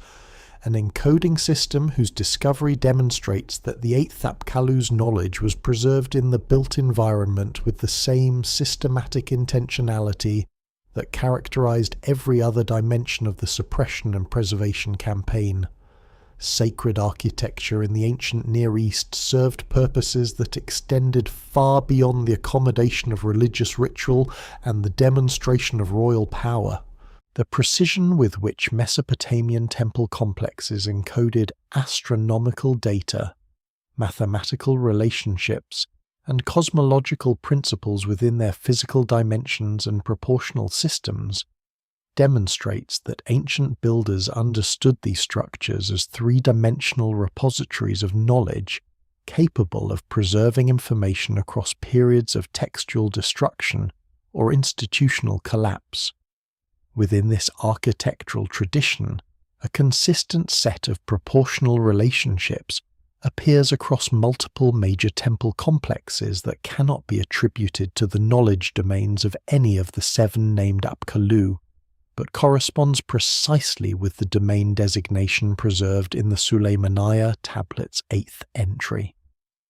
Architectural historian Friedbert Ficker of the Technical University of Berlin identified this recurring proportional system in a 2019 analysis of 17 Sumerian and early Babylonian temple foundations, noting that its mathematical basis reflected an understanding of long-period astronomical cycles that exceeded the documented capabilities of any ancient civilization he was aware of,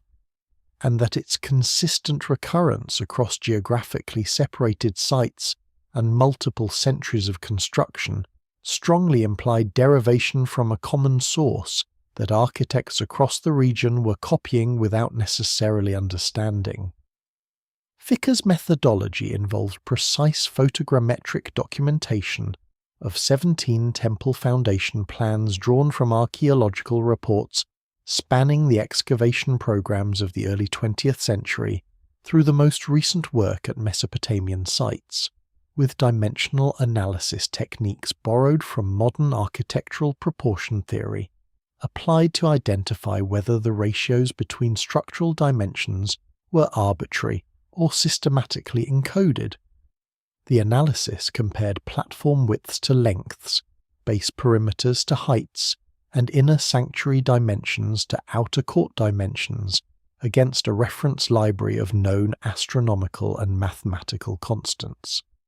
The recurring proportional system that Ficker identified appears in 7 of the 17 temples examined, a frequency his statistical analysis established as significantly greater than chance expectation given the known variability of Mesopotamian architectural practice. The system is built around a fundamental ratio that Ficker designated as the deep cycle constant, derived from dividing the duration of the precessional cycle in years by the number of days in the solar year to produce a dimensionless number of approximately 70 and 89/100ths. This ratio, which has no obvious practical application in the design of a building for normal religious or administrative functions, appears systematically in the proportions between the inner sanctuaries and the outer enclosures of the 7 affected temples. At the Ningirsu temple at Girsu, documented by André Parot during the 1930s,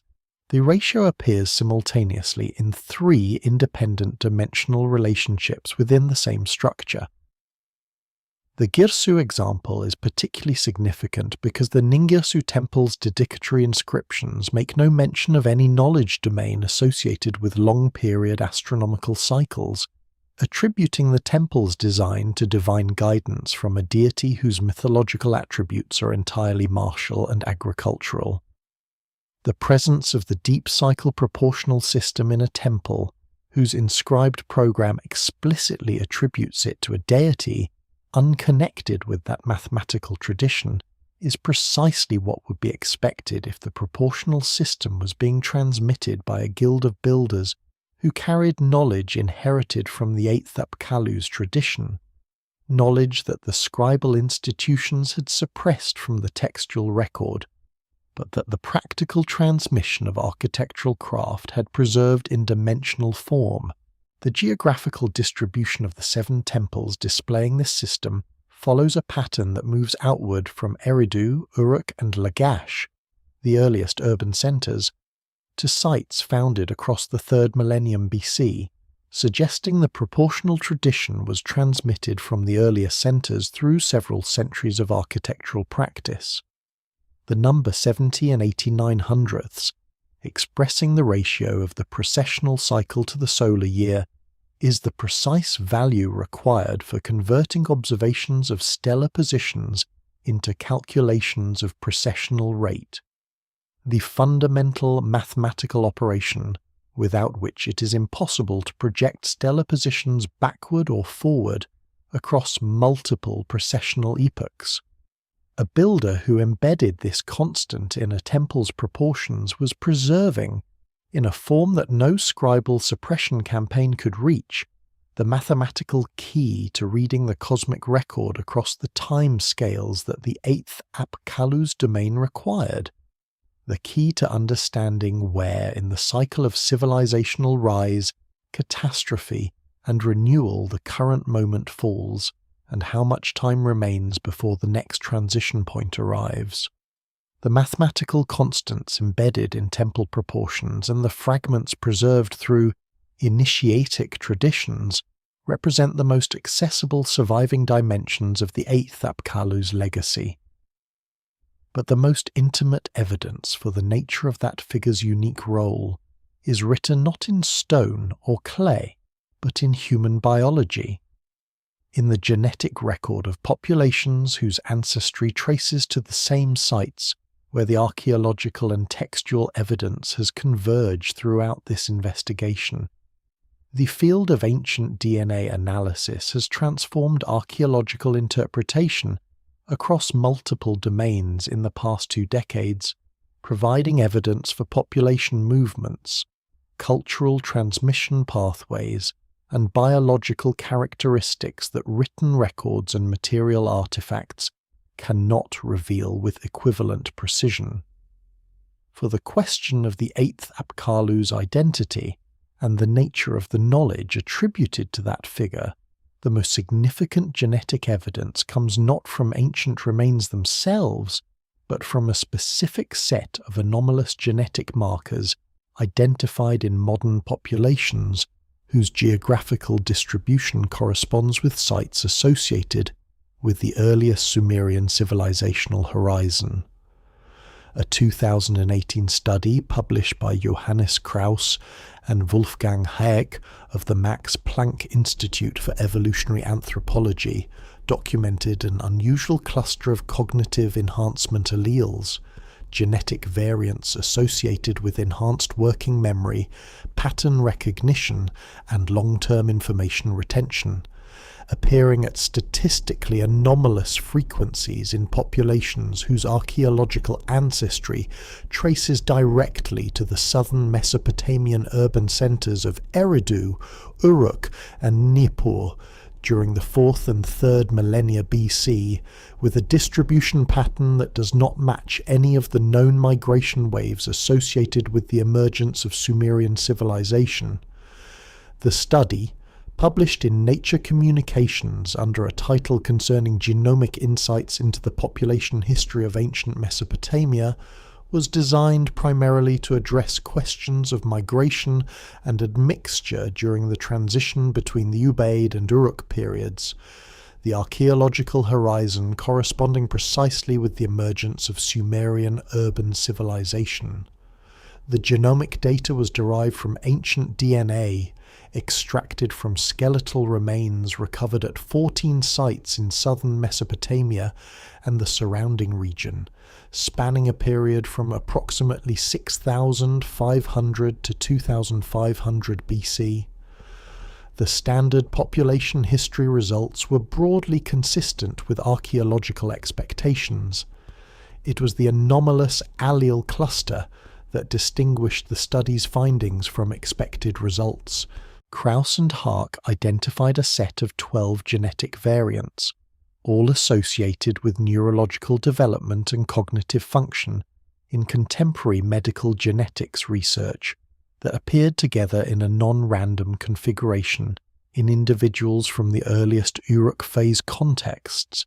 dating to approximately 3500 to 3000 BC.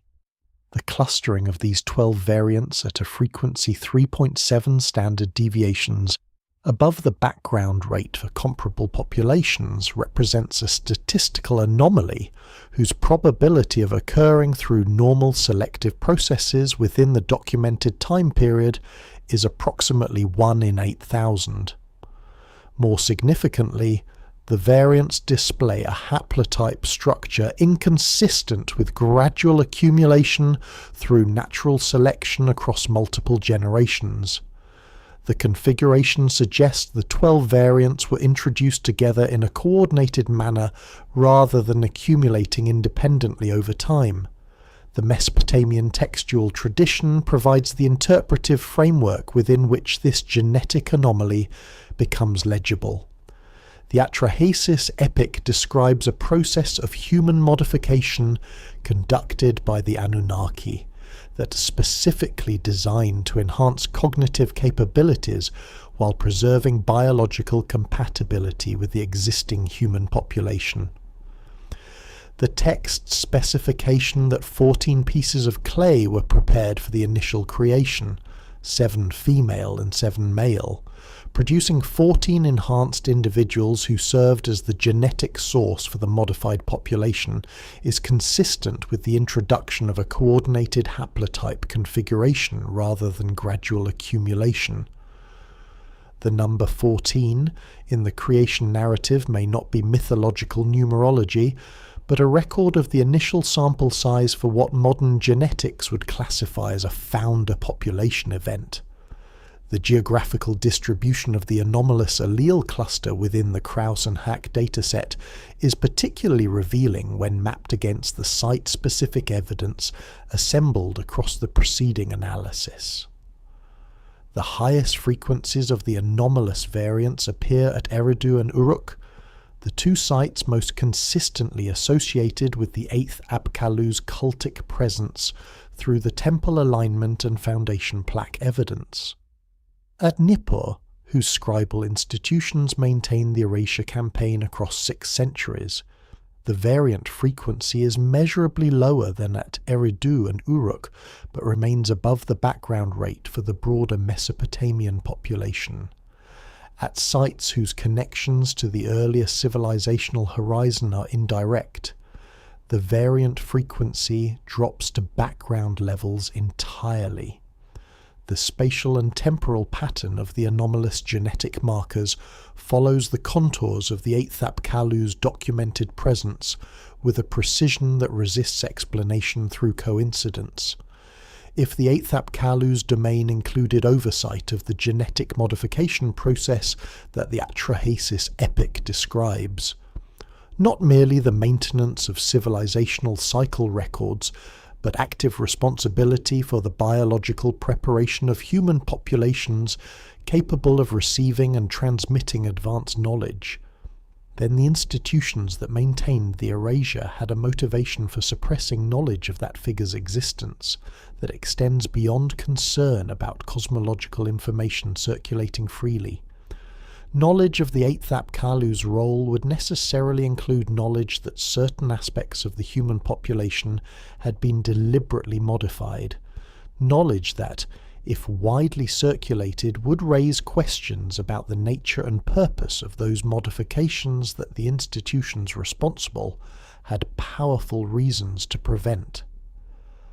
The Mesopotamian scribal tradition was not the only ancient institution to identify and suppress a figure occupying the structural position of keeper of the civilizational record across catastrophic cycles. The Hebrew textual tradition, filtering Mesopotamian antediluvian knowledge through its own theological frameworks during the Babylonian exile and its aftermath,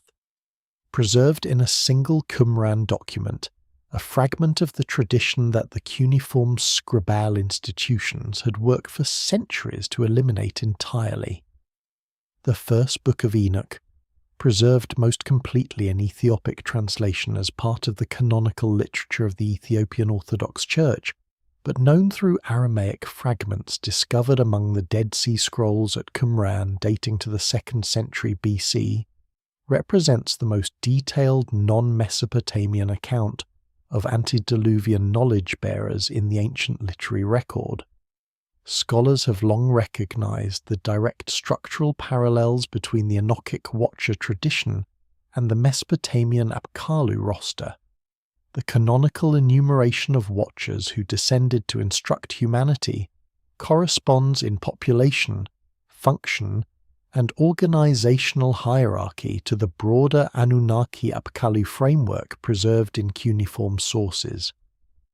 But within the Enochic tradition, a specific anomaly has received insufficient scholarly attention. The Aramaic fragments from Qumran preserve a Watcher enumeration that includes one figure whose name and attributes do not appear in any other known version of the text. Not in the Ethiopic translation, not in the Greek fragments preserved by Syncellus, not in the later Latin summaries,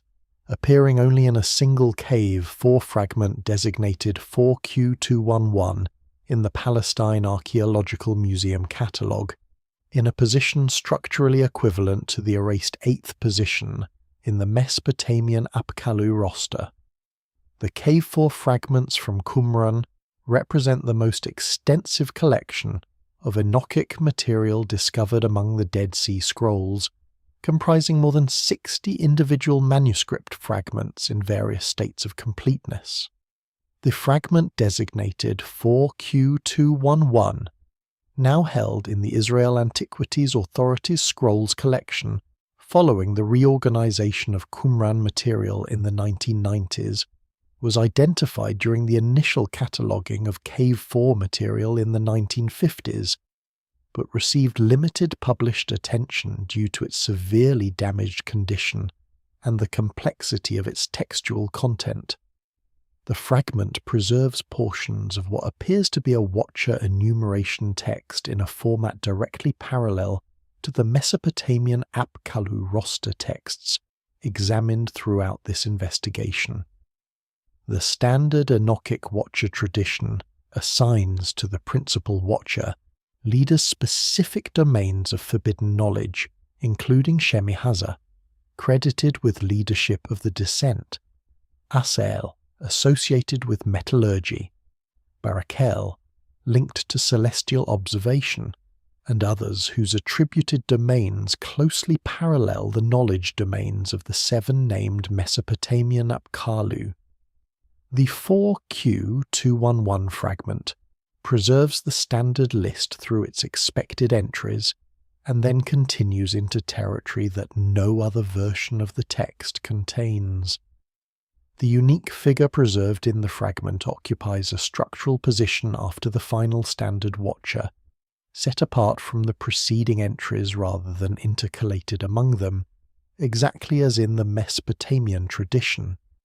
The name, which Dead Sea Scrolls scholar Émile Puech of the École biblique et archéologique française in Jerusalem examined in a 2001 analysis of Cave 4 Enochic fragments, employs an Aramaic root combination that Puech identified as archaic, demonstrating linguistic features associated with an earlier period of Aramaic than the fragment's own composition date, precisely as Selz's analysis found the Suleymaniya tablet's 8th entry to be archaic relative to its own period. The attributes assigned to the unique figure are preserved only partially, but the surviving text is sufficient for 2 distinct domains to be identified. The first, associated with the term that Puech translates as the wisdom of the turning ages, corresponds directly to the Suleymaniya tablet's domain designation for the 8th Apkallu. The second domain employs vocabulary associated with the preservation and transmission of knowledge across catastrophic intervals. The maintenance of what the Aramaic text designates as the chain of remembrance connecting the world before the flood to the world that will come after. This chain of remembrance concept appears in no other Enochic text but corresponds with precision to the function that the Antediluvian chronology analysis identified as the 8th Apkallu's unique role: the maintenance of a cumulative record spanning multiple civilizational cycles that would survive catastrophic transitions intact. The Qumran community's decision to preserve the 4 Q211 fragment among its library holdings suggests that the knowledge it contained was considered significant enough by at least some branches of the Second Temple priestly tradition to copy and retain despite, or perhaps because of, its absence from every standard version of the Enochic text that contemporary readers would have recognized. The Egyptian religious tradition contains its own parallel to the 8th Apkallu, embedded in one of the most carefully studied documents in the entire corpus of ancient Egyptian historical records, but visible only through the kind of structural analysis that Ryholt applied to the Turin King list, rather than through any explicit textual reference. Egyptian religious and cosmological texts preserve traditions of primordial knowledge, bearers whose structural position in the mythological framework corresponds closely to the Mesopotamian Apkallu, beings who existed before the current human order and transmitted foundational knowledge to the first civilization during the period the Egyptians called the Zep Tepi, the first time. The most direct Egyptian parallel to the Apkallu tradition is found in the concept of the Akhushem-Suhor, the transfigured followers of Horus who governed Egypt during this primordial era before the establishment of human dynastic rule. The Turin King list, the papyrus discovered by Bernardino Drovetti in 1822 and now housed in the Egyptian Museum in Turin under catalogue number CGT 54003, records these primordial rulers in what appears to be a deliberate organizational framework, a framework that, when analyzed against the structural logic of the Apkallu roster, reveals an identical numerical anomaly. The Turin Papyrus's primordial section displays a grouping pattern for its divine rulers, and within that grouping pattern there exists one position, one designated slot in the organizational logic of the document, that is empty in a way that parallel documents from different periods suggest should not be empty, and whose absence Egyptologist Kim Ryholt of the University of Copenhagen flagged in his 2004 re-examination of the papyrus as structurally inexplicable under conventional compositional models. Ryholt's 2004 re-examination, published in the journal Discussions in Egyptology, focused primarily on establishing a more accurate chronological framework for the papyrus's early entries through detailed paleographic and codicological analysis, employing infrared photography and multispectral imaging. The structural anomaly emerged from his detailed analysis of the list's organizational logic, rather than from any single recovered passage. The Turin Papyrus's primordial section organizes its entries according to a hierarchical framework distinguishing between three categories: the Netjeru, or divine rulers proper, whose reigns are measured in tens of thousands of years; the Shemsu-Hor, whose reigns are measured in hundreds of years, and who occupy a transitional position between fully divine rulers and the first human pharaohs; and a third category the papyrus designates using a term that Ryholt renders as the distinguished ones, figures positioned between the Netjeru and the Shemsu-Hor, whose role in the cosmological framework is not explicitly defined in the surviving text. The distinguished ones category contains a specific number of entries in the papyrus's layout, but the organizational logic of the document indicates it was originally intended to contain one additional entry that the surviving papyrus does not record. The figure most directly associated with meta-level cosmic knowledge in the Egyptian tradition is Thoth, whose cosmological attributes far exceed those of a simple deity of scribal function. The Book of Thoth, preserved in fragmentary form across multiple papyri and examined by Egyptologists Richard Jasno of Johns Hopkins University and Karl Theodor Zusich of the University of Würzburg in their 2005 critical edition, describes Thoth as possessing knowledge of the great cycles of creation and destruction governing the universe across timescales that the text explicitly distinguishes from ordinary historical time. The specific knowledge attributed to Thoth in the Book of Thoth includes detailed descriptions of the mechanism of precessional motion, the correlation between celestial cycles and terrestrial catastrophes, and what the text describes as the secret of the returning, a phrase whose correspondence with the Sulaimaniya tablets domain designation for the 8th Apkallu is precise enough to suggest common derivation rather than independent formulation. The Book of Thoth was treated with exceptional institutional caution, described in the Setna Papyri as being kept in a sealed box within a sealed box within a chamber, accessible only to the highest levels of priestly initiation, a security protocol corresponding remarkably with the restricted circulation designation that Koch Westenholz identified on the Mesopotamian Apkallu list transmission tablets. The Dendera zodiac, a circular planisphere carved on the ceiling of the Temple of Hathor at Dendera and dating to approximately 50 BC, encodes precessional knowledge through the precise positioning of its stellar figures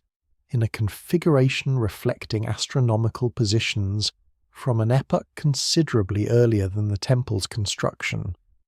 Researcher Robert Boval, in his 2006 analysis of the Dendera zodiac's astronomical content, established that the planisphere's stellar configuration corresponds most precisely to approximately 9000 BC, placing the original observation period during the same general era associated with the 8th Apkallu's activities in the Mesopotamian tradition and long before any known Egyptian civilization could have conducted the observations independently. The physical traces of these antediluvian observation periods, the cities, temples, and astronomical installations from which the knowledge encoded in the Turin King List's empty position and the Dendera zodiac's archaic stellar configuration was originally derived, lie not in the desert sands but beneath the sea. The massive sea level rise that followed the end of the last ice age submerged an area of continental shelf equivalent in total extent to the combined land mass of North and South America, eliminating in a single geological process the physical evidence of any coastal or near-coastal civilizations that had developed during the extended period of lower ocean levels between approximately 20,000 and 6,000 BC. This submersion represents the most significant single event in the elimination of prehistoric archaeological evidence, and it provides the physical explanation for why the foundational period of Sumerian civilization appears in the terrestrial record to emerge from nowhere without detectable developmental stages. The sites of the underwater world that archaeology has managed to investigate, Dwarka off the coast of Gujarat in India at depths of up to 40 meters, the Yonaguni Monument off the Japanese coast reaching 25 meters below current sea level, the submerged settlements of the northwestern Mediterranean, consistently reveal architectural evidence of construction techniques and organizational principles that parallel, and in some cases exceed, the most advanced terrestrial achievements of the early Sumerian horizon, and whose geographical distribution traces a pattern that corresponds with remarkable precision to the operational territories described in the Sulaimaniya tablet's 8th entry. The process of sea level rise following the last glacial maximum was neither uniform nor gradual in its effects on inhabited coastal regions. The period between approximately 14,000 and 8,000 BC saw episodic pulses of rapid sea level rise, during which global ocean levels rose by several meters over periods as short as centuries. The most dramatic of these events, designated Meltwater Pulse 1A in the geological literature and dated to approximately 14,200 BC, may have raised global sea levels by between 16 and 25 meters within a period of 300 to 500 years. For populations inhabiting the rich coastal plains and river deltas of the continental shelf regions, exposed during the Ice Age's peak, such rapid inundation would have constituted precisely the kind of catastrophic civilizational reset that the antediluvian flood traditions describe, and would have destroyed virtually all physical evidence of whatever technological and social complexity those populations had achieved. The Dwarka site off the coast of Gujarat, whose primary archaeological investigation was conducted by the National Institute of Oceanography of India under the direction of S.R. Rao between 1988 and 2001, has yielded stone anchors, pottery, and architectural remains at depths ranging from 6 to 40 meters below current sea level across an area of approximately 12 square kilometers. Carbon dating of organic materials recovered from the site has produced dates spanning from approximately 9,000 to 3,500 BC, with the deepest and oldest materials displaying construction techniques, including precisely fitted stone courses and the remains of hydraulic channel systems, that Rao documented as exceeding in engineering sophistication the comparable terrestrial sites of the same period. The Mahabharata's descriptions of Dwarka as a city of extraordinary technological achievement, built to specifications attributed to divine instruction, have been treated by mainstream scholarship as legendary elaboration. The underwater evidence suggests they may represent accurate memory of an actual urban complex, whose capabilities the terrestrial archaeological record of the same period cannot parallel. The Yonaguni monument off the southwestern coast of Japan, at depths between 10 and 25 meters, presents architectural evidence whose characteristics have been systematically documented in surveys conducted by Masaki Kimura of the University of the Ryukyus between 1987 and 2015. The monument's most extensively documented feature is a series of stepped terraces measuring approximately 50 meters in east-west extent and 25 meters in north-south extent, whose right-angle corners, straight edges, and precisely parallel surfaces Kimura documented as inconsistent with natural geological formation processes for the local sandstone. The geological evidence for when the Yonaguni area was last above sea level consistently points to a date before approximately 10,000 BC, placing the structure's construction period during or before the Younger Dryas climatic event, whose connection to global flood traditions has been established in the preceding analysis. The Suleymaniya tablet's 8th entry contains a geographical reference whose fragmentary preservation Al-Rawi noted in his 2013 publication as requiring additional analysis. The surviving signs in the geographical portion of the 8th entry's designation appear to reference a coastal domain, a territory associated with the margin between land and sea.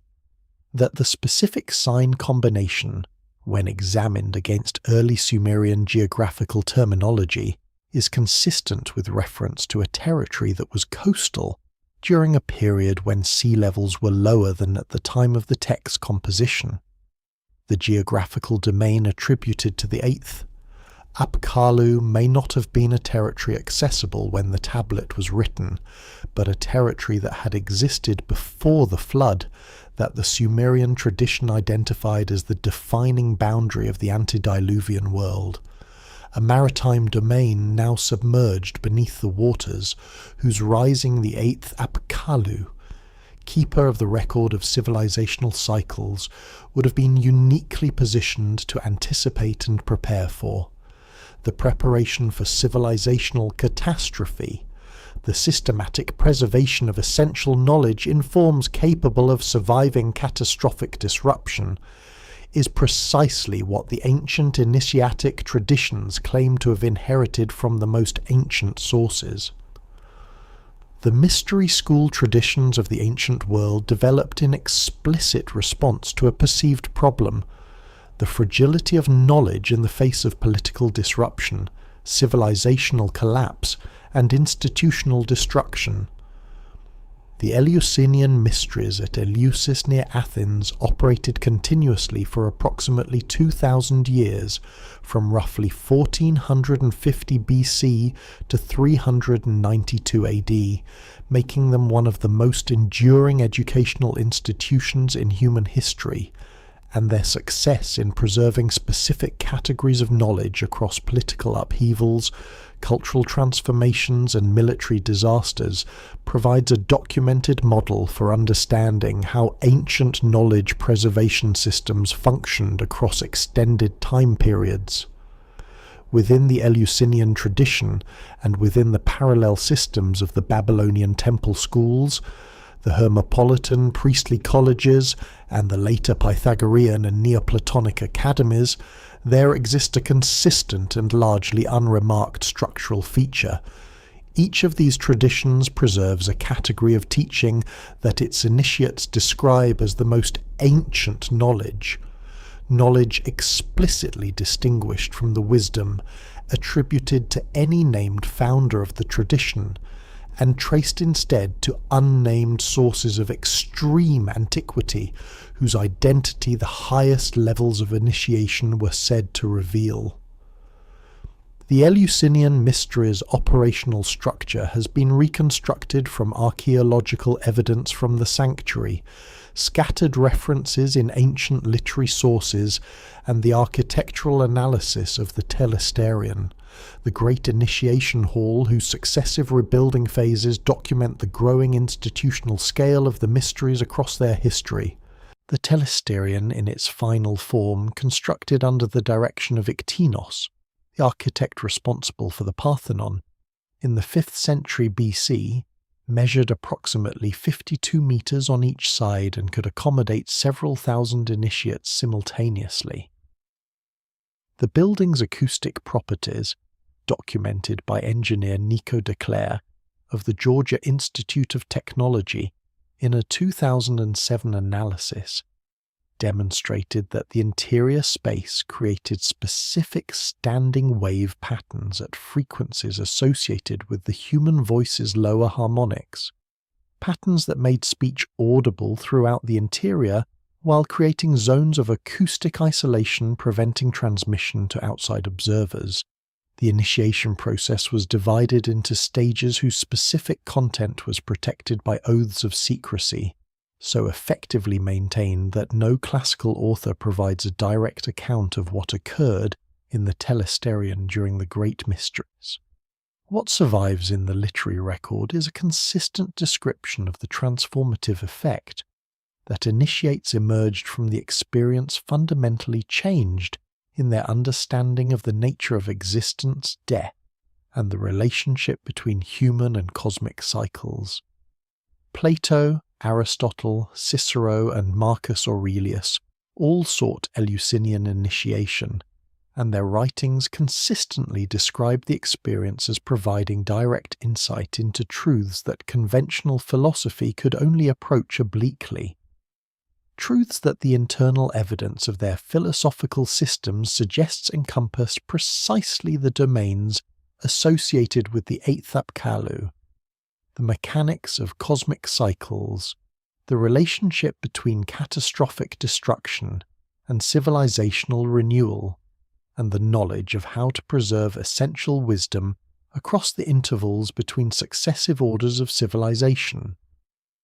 The Pythagorean schools, established in southern Italy by Pythagoras in the 6th century BC, following his studies in both Egyptian and Babylonian temple schools, according to ancient sources, preserved mathematical knowledge demonstrating clear derivation from Mesopotamian and Egyptian sources. The Pythagorean doctrine of the music of the spheres, the mathematical relationships governing planetary orbital periods and their harmonic correspondences, incorporates numerical constants appearing in the Mesopotamian long-period cycle calculations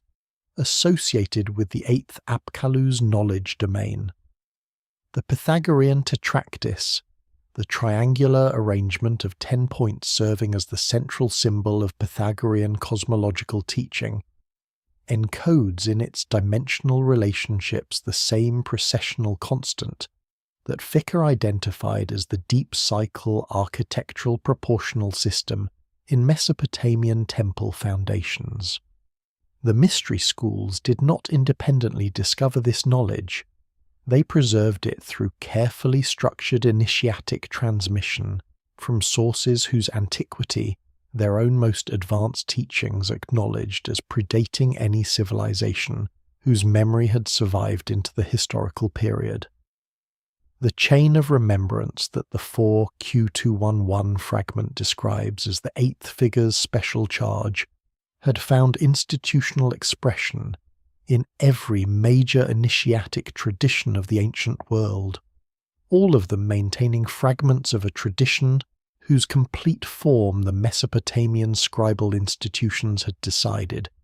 for reasons whose full implications we are only now beginning to assess, that no single human institution should be permitted to hold.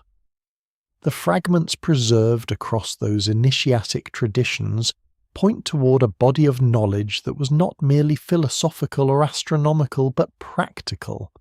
encompassing navigational and cartographic capabilities whose physical traces appear in documents far removed from the cuneiform archive, but equally resistant to conventional explanation. The cartographic evidence for advanced prehistoric geographical knowledge is among the most extensively documented categories of anomalous historical data, and among the most systematically underanalyzed by mainstream scholarship, despite the mathematical precision with which the anomalies resist conventional explanation. The Piri Reis map of 1513, compiled by Ottoman Admiral Piri Reis from source materials he explicitly identified as including charts of considerably greater antiquity than the Age of Exploration, depicts the coastline of Antarctica with accuracy that was not officially achieved by European cartography until the Soviet Antarctic expedition's findings were published in the 1950s.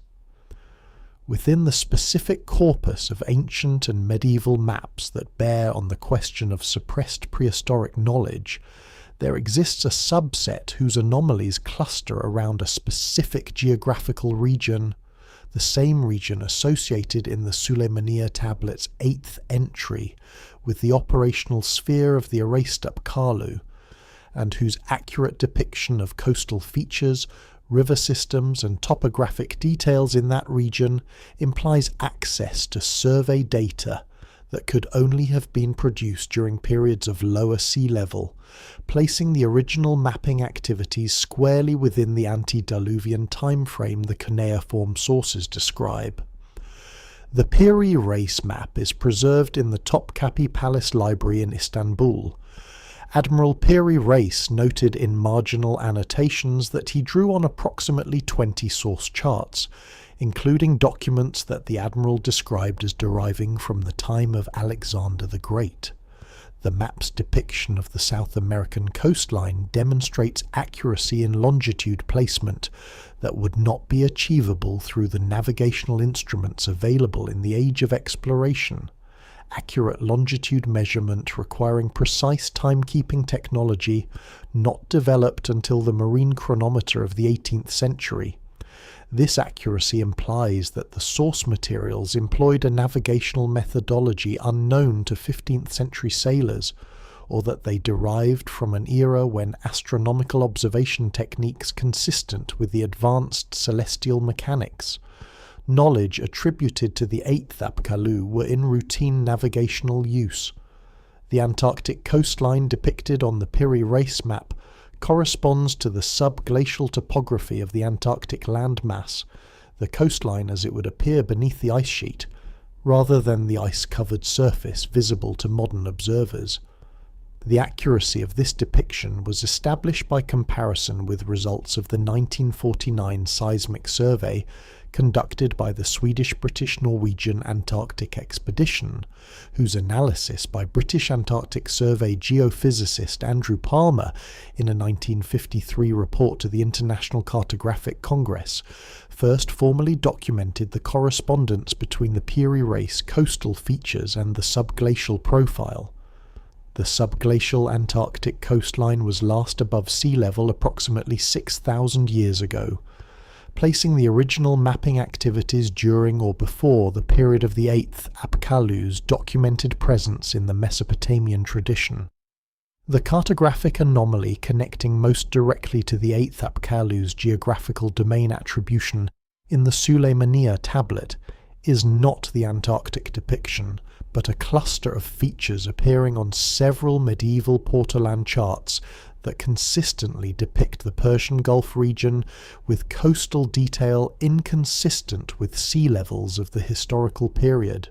The Portolan chart, designated as Portolano di Navigazione numero 5 in the collection of the Biblioteca Medicea Laurentiana in Florence, dating to approximately 1380 AD on the basis of paleographic and material analysis, depicts the northwestern shoreline of the Persian Gulf in a configuration corresponding not to the contemporary coastline,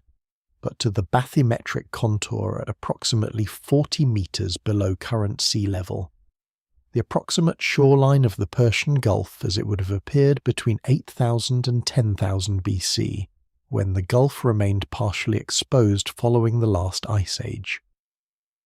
The significance of this specific cartographic feature lies in the Mesopotamian tradition's consistent association of the Antediluvian period's most important knowledge activities with the Persian Gulf region.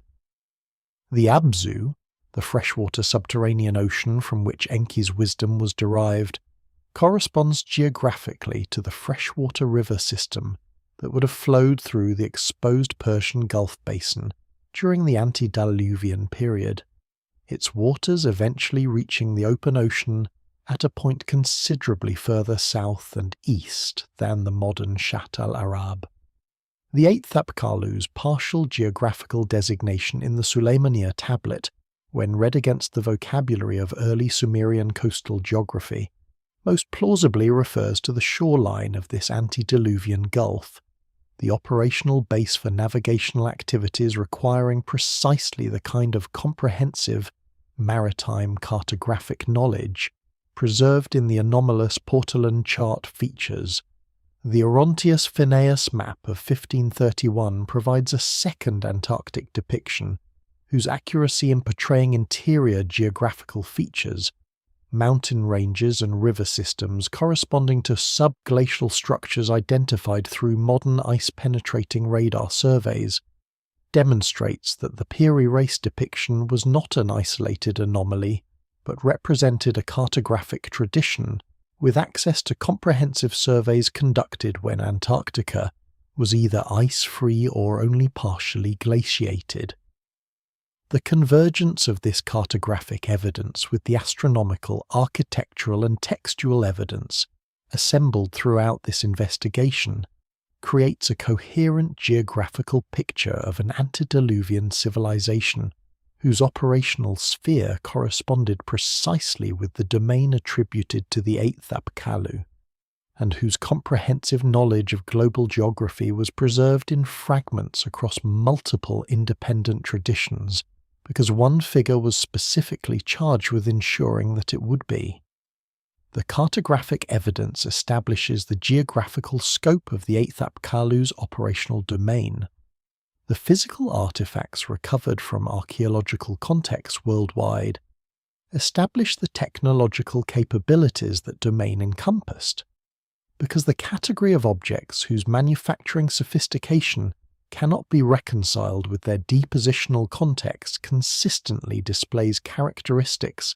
that align with the specific knowledge traditions the Suleymaniya tablet preserved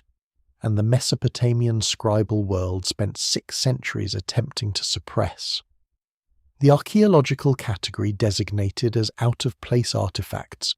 objects whose material composition, manufacturing precision, or technological sophistication cannot be reconciled with the conventional dating of their depositional context, represents a body of evidence that mainstream archaeology has historically addressed through a combination of reclassification, institutional disinterest, and selective publication. The methodological problem with this category of evidence is genuine. The potential for contamination, misidentification, and chronological confusion in archaeological contexts is real, and responsible analysis requires stringent verification before drawing conclusions about apparent chronological anomalies. But when multiple independent objects from verified primary contexts at carefully excavated sites demonstrate consistent patterns of anomalous manufacturing sophistication, when the same metallurgical signature, the same crystalline material processing techniques, or the same geometric precision appears repeatedly across sites and time periods where it should not exist according to conventional developmental models, the cumulative weight of that evidence demands systematic engagement, and the pattern that emerges when these artifacts are mapped against the domain attribution preserved in the Suleymaniya tablet's 8th entry is one that no conventional explanation adequately addresses. The Antikythera mechanism, recovered in 1901 from a Roman-era shipwreck off the Greek island of Antikythera, and now housed in the National Archaeological Museum in Athens under catalogue number 15087, remains the most extensively analysed out-of-place artefact in the archaeological record. The device, dating to approximately 100 BC, consists of at least 37 interlocking bronze gears, whose combined function as an astronomical calculator capable of predicting eclipses and planetary positions was first established definitively by physicist Derek de Solla Price of Yale University in his 1974 monograph on ancient mechanical gearing. Subsequent X-ray tomography conducted by the Antikythera Mechanism Research Project between 2005 and 2016 revealed additional gear trains demonstrating the mechanism's capabilities extended to tracking the Saros eclipse cycle, the Metonic calendar cycle, and the 4-year Olympiad cycle simultaneously. Computational capabilities whose mechanical implementation requires understanding of gear ratio mathematics, not officially rediscovered in European technology until the development of astronomical clocks in the 14th century AD, a gap of approximately 1,400 years. The significance of the Antikythera mechanism for this investigation lies not merely in its anomalous sophistication, but in its specific functional characteristics. The device tracks precisely the categories of astronomical cycles that the CBS 12,411 through 12,423 tablet series associates with the long-period calculations linked to the 8th, Apkallu's knowledge domain. The Saros cycle, whose 223 synodic month duration enables systematic eclipse prediction, is one of the subdivisional periods built into the 432,000-year base period identified in those Nippur tablets. A craftsman who understood how to build a mechanical representation of the Saros cycle's relationship to the Metonic cycle possessed working knowledge of exactly the kind of nested astronomical periodicity that the 8th Apkallu's domain designation describes. The crystal lens discovered during Austin, Henry Layard's excavations at Nineveh in 1849, and catalogued as British Museum Accession WA 9045, presents a more direct technological anomaly. The lens, composed of rock crystal ground to a plano-convex form with a focal length of approximately 11 centimeters, displays optical surface quality whose regularity was assessed by physicist Sir David Brewster of the University of Edinburgh in an 1852 examination as comparable to the finest contemporary optical glass, a standard requiring grinding and polishing techniques of extraordinary precision. The lens's provenance in a 9th century BC Assyrian palace context places it at a site whose institutional connections to the Babylonian scribal tradition, centered at Nippur and Bossipa, are extensively documented, suggesting that the optical technology it represents was preserved within the same institutional networks that maintained the restricted knowledge systems associated with the 8th Apkallu's domain. The Dendera light reliefs, carved on the interior walls of the crypt below the Temple of Hathor at Dendera and dating to the 1st century BC, depict objects whose physical characteristics were interpreted by electrical engineer Walter Gahn of the Technical University of Vienna in a 2012 analysis as consistent with representations of high-voltage discharge tubes, devices whose functional principle corresponds to what modern physics classifies as plasma discharge lamps. The Baghdad batteries, copper cylinders and iron rods, recovered from Mesopotamian sites dating between 250 BC and 250 AD, and capable of generating approximately 1.1 volts of electrical potential when filled with acidic solution, provide a demonstrated ancient context for electrical generation in the region. The convergence of electrical generation technology at Mesopotamian sites with carved representations at Egyptian sites that appear to depict electrical discharge phenomena at dates separated by only a few centuries, suggest that practical applications of electrical principles were more widespread in the ancient Near East than the standard archaeological narrative acknowledges. When these artifacts are mapped geographically against the sites associated with the 8th Apkallu's documented presence, the distribution pattern is not random. The out-of-place artifacts cluster at precisely the sites where the textual, architectural and genetic evidence has consistently pointed throughout this investigation. They are the physical residue of a specific technological tradition associated with a specific institutional network, tracing its origins to a specific figure whose name the ancient scribal world worked for 6 centuries to ensure posterity would never read. The administrative infrastructure that coordinated that 6th century effort left traces of its own operation in the documentary record, traces that modern computational analysis of the cuneiform database has made visible for the first time. The administrative infrastructure of Mesopotamian scribal culture was one of the most sophisticated bureaucratic systems in the ancient world, producing detailed records of personnel assignments, material expenditures, quality control procedures, and institutional decisions that give modern researchers an unusually granular view of how scribal institutions actually functioned. This administrative transparency, paradoxically, makes the erasure campaign associated with the 8th Apkallu more detectable rather than less, because the same record-keeping systems that would have coordinated the suppression also generated administrative traces of that coordination that the erasers either did not anticipate or could not eliminate. The University of Chicago's Oriental Institute Cuneiform Database Project, which has systematically digitized and cross-indexed more than 60,000 cuneiform administrative documents from the Old Babylonian period, enables a kind of institutional forensic analysis that was not possible before computational tools allowed simultaneous comparison across the entire corpus. When the database is filtered for administrative documents bearing on Apkallu list transmission activities during the period from approximately 2100 to 1700 BC, a specific anomaly emerges in the pattern of scribal school personnel assignments,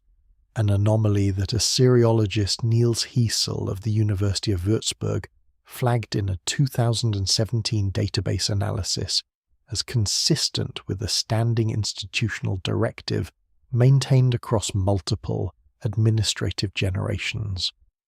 The anomaly concerns a specific pattern in the personnel assignment records for scribal schools during Old Babylonian Apkallu list transmission activities. In standard scribal school practice, master scribes responsible for overseeing the copying of different text genres were assigned according to their documented expertise in specific subject areas. The assignment records for Apkallu list transmissions follow this standard pattern for all documents in the transmission package except one. The transmission documents that correspond to the structural positions where the 8th position erasure appears in the affected tablets were consistently assigned not to masters with expertise in Apkallu traditions or religious literature, but to a specific category of master scribe whose position the administrative records designate using a term that Hiesel translates as keeper of the sealed instruction. This designation appears nowhere else in the Old Babylonian administrative corpus, except in connection with the 8th position Apkallu list transmissions. The consistent use of this specialized designation across the full span of the Old Babylonian period implies that the keeper of the sealed instruction was a specific institutional role whose sole or primary function was the maintenance of the erasure protocol for this one category of content.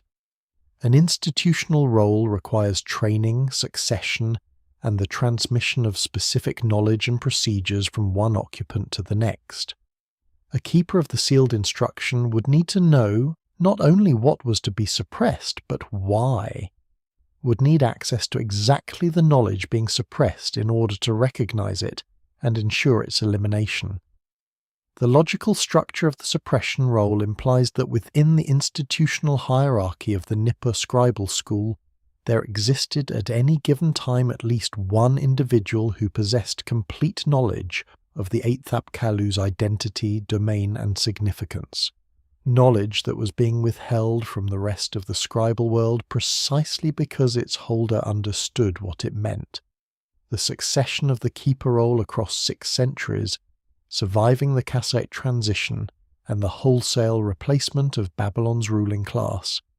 indicates that whoever held the keeper position was considered sufficiently important to successive administrations to be retained or replaced through deliberate succession, rather than eliminated along with other representatives of previous institutional orders. The secondary anomaly in Hiesel's computational analysis reveals that the individuals documented as occupying the keeper position served in that role for periods measurably longer than the average tenure of master scribes in other specialized positions. The average documented tenure for an Old Babylonian master scribe in a specialized role is approximately 12 years. The keepers of the sealed instruction whose tenure periods are reconstructible from the administrative records served for an average of approximately 31 years, nearly 3 times the institutional norm. Whether this longevity reflects exceptional care in selecting and training successors,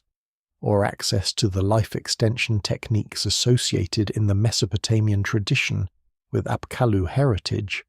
or simply the institutional conservatism of a role whose continuity was considered paramount, the administrative record does not resolve. What it does establish is that the suppression of the 8th Apkallu's identity was maintained with extraordinary institutional investment across a span of human generations, sufficient to constitute a sustained civilizational commitment, a commitment that the prophetic literature of the same tradition describes as designed specifically to maintain a condition that was never intended to be permanent. The institutional mechanism of suppression was designed to maintain a condition that the prophetic literature describes as temporary. because the same sources that documented the suppression also documented its expected termination, and the figure whose identity was suppressed is described in those prophetic sources not merely as a historical actor, but as an agent whose return carries implications that the ancient world considered more consequential than any of the 7 named Apkallu's combined activities.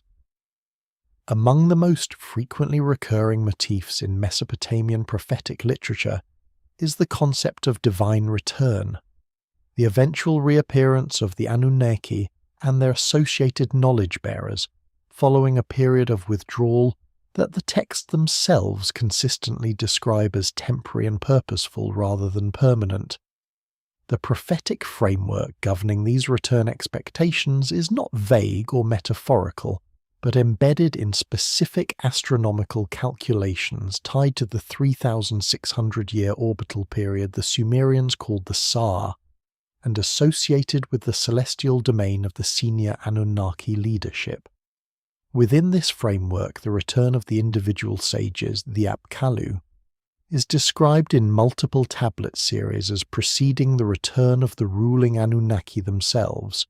serving as an advanced preparation phase during which suppressed knowledge would be gradually restored to human institutional frameworks. Several prophetic tablet series, including fragments in the British Museum collection, catalogued under the series designation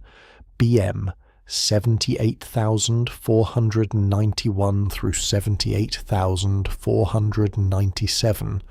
describe a specifically different and more dramatic role for the figure whose identity was suppressed, a role that the prophetic literature does not merely predict, but describes in the language of absolute certainty, as though its fulfillment were already understood by the text's authors to be inevitable. The BM 78,491 series belongs to the category of Mesopotamian text that scholars designate as predictive astronomical omens, documents that frame astronomical calculations in prophetic language to describe future events associated with specific celestial configurations. The series concerns itself specifically with what it terms the Great Return, a compound event described as involving the reappearance of the Anunnaki's messengers in advance of the Anunnaki's own return, a sequential prophetic structure in which the Apkallu precede the senior divine figures in the order of reappearance. The prophecy's treatment of the 7 named Apkallu follows a consistent pattern across the series' 7 tablets. Each named sage is described as returning to a specific human institution or knowledge tradition through a process the text describes as the awakening of the ancient memory, gradual and cumulative, with each returning Apkallu restoring a specific practical knowledge domain to an institution whose connection to that domain had been weakened over the intervening period. The astronomical calculation embedded in this prophecy associates the return of each named Apkallu with a specific planetary configuration recurring at intervals of approximately 600 years, 1/6 of the Sa cycle, suggesting the named Apkallu operate according to synodic periodicities governed by the orbital mechanics of the outer planets. The 8th figure's treatment in the prophetic series diverges dramatically from this pattern, where the named Apkallu's returns are described as gradual, cumulative, and associated with specific institutional restorations. The 8th figure's return is described in language the series reserves exclusively for events of civilizational significance, sudden, unmistakable, and accompanied by what the text describes as the opening of the sealed record, the public revelation of the knowledge preserved through concealment for the duration of the current civilizational cycle. The prophecy does not describe this event as the restoration of a knowledge domain to a human institution. It describes it as the termination of the concealment itself, the end of the condition that the suppression campaign was designed to maintain. The astronomical timing associated with the eighth figure's return does not follow the 600-year synodic pattern of the named Apkallu, but is expressed in terms of the Sar cycle itself, with the conditions for that return requiring the simultaneous fulfillment of three criteria: the completion of a Sar-based temporal threshold counted from the Anunnaki withdrawal period, the emergence of a civilization that has accumulated more knowledge than its institutional frameworks can coherently organize, and the onset of what the prophecy designates as the Great Forgetting's reversal, a period during which knowledge that has been suppressed or lost begins resurfacing through mechanisms that bypass the institutional structures responsible for its suppression.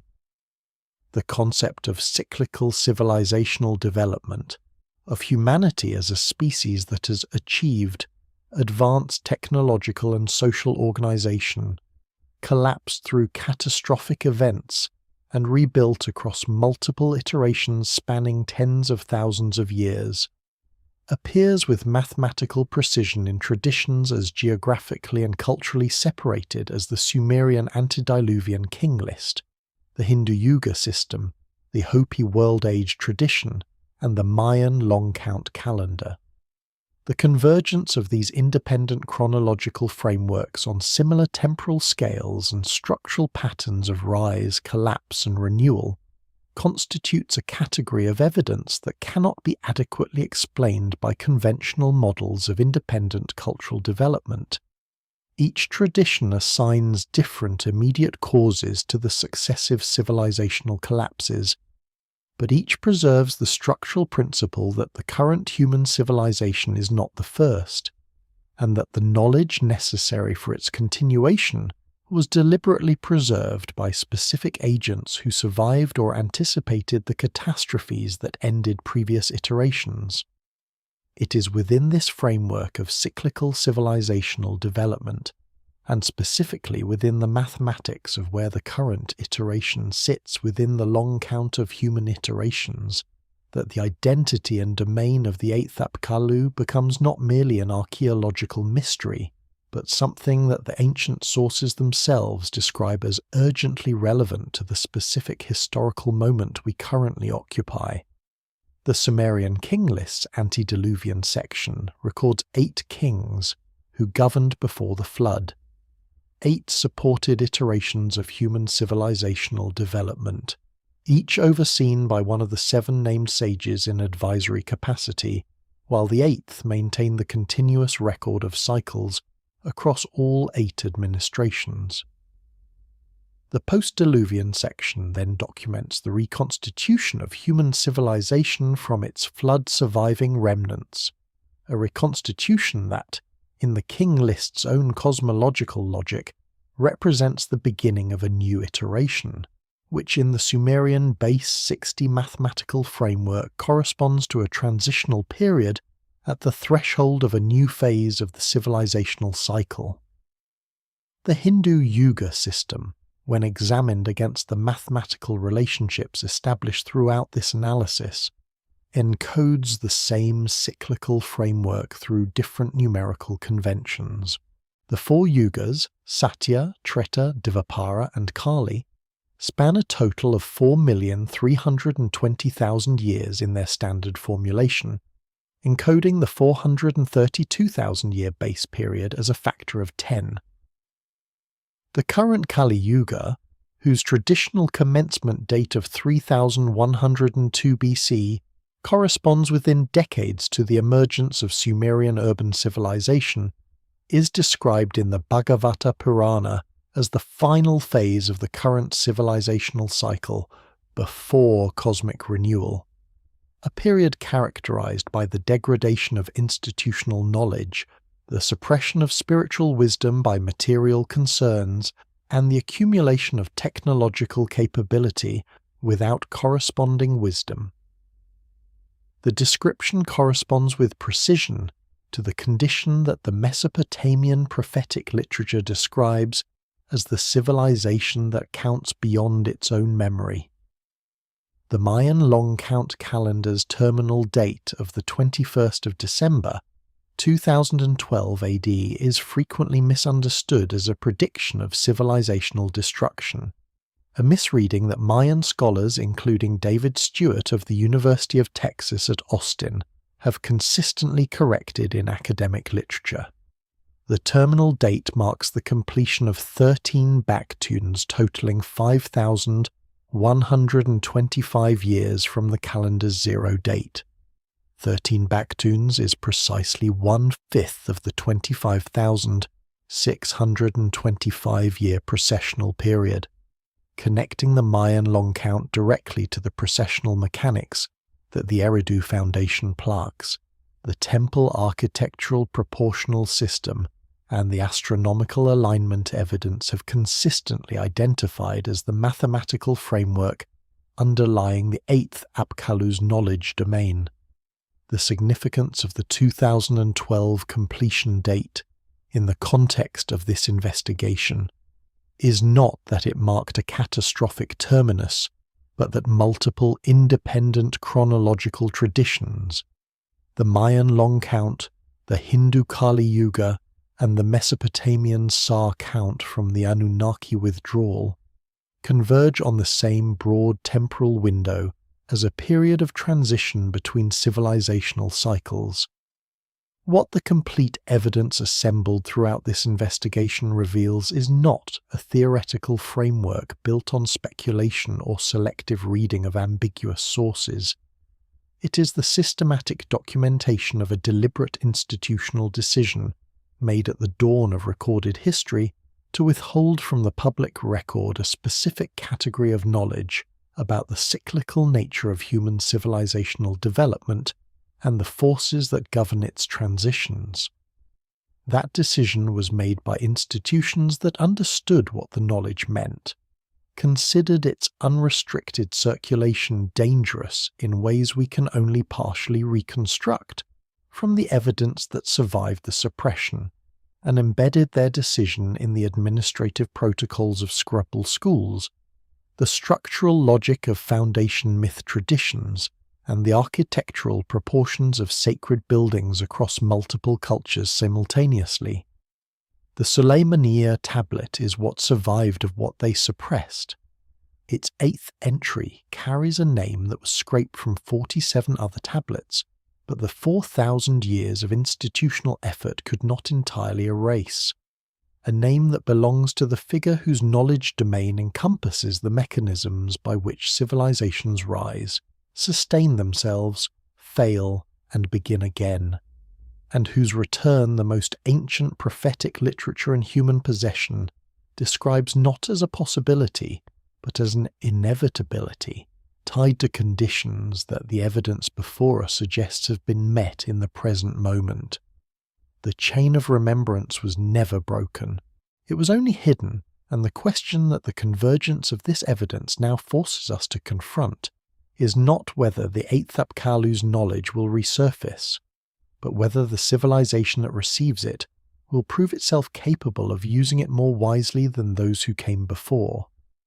The evidence assembled across 25 domains of independent inquiry does not suggest a minor revision to the conventional understanding of Mesopotamian civilization. It suggests that the foundational assumption underlying that understanding,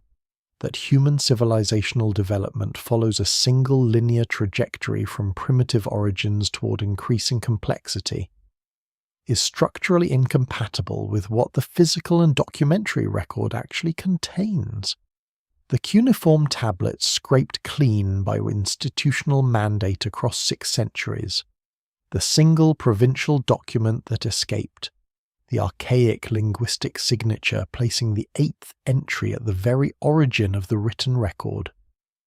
the astronomical alignments of temple complexes oriented toward a stellar configuration no named Apkallu's domain can explain, the sealed underground chambers whose contents demonstrate technological capabilities exceeding the documented achievements of the civilizations that sealed them, the genetic markers distributed across the precise geographical footprint of the 8th Apkallu's cultic presence. The cartographic documents depicting coastlines submerged before any known civilization developed navigational capabilities sufficient to survey them. Each of these evidentiary domains, examined in isolation, presents an anomaly that conventional scholarship addresses through reclassification or institutional disregard. Examined together as components of a single coherent pattern whose organizing principle is the deliberate suppression of knowledge about the cyclical nature of human civilizational development, they constitute something that demands not dismissal and not sensationalism, but the acknowledgement that prevailing models of human history are structurally inadequate to account for what the evidence actually shows. The knowledge domain attributed to the 8th Apkallu was not suppressed because it was false. It was suppressed because the institutions responsible for the suppression understood that it was true, and that its unrestricted circulation would force questions about the nature of human civilizational development, the deliberate modification of human cognitive capabilities, and the forces governing civilizational transitions that those institutions had determined should not be widely asked. Mystery school traditions from Eleusis to Borsippa to the Pythagorean communities of Magna Graecia preserved fragments of this knowledge through carefully structured initiatic transmission for precisely the reason that the suppression created, because the knowledge was needed,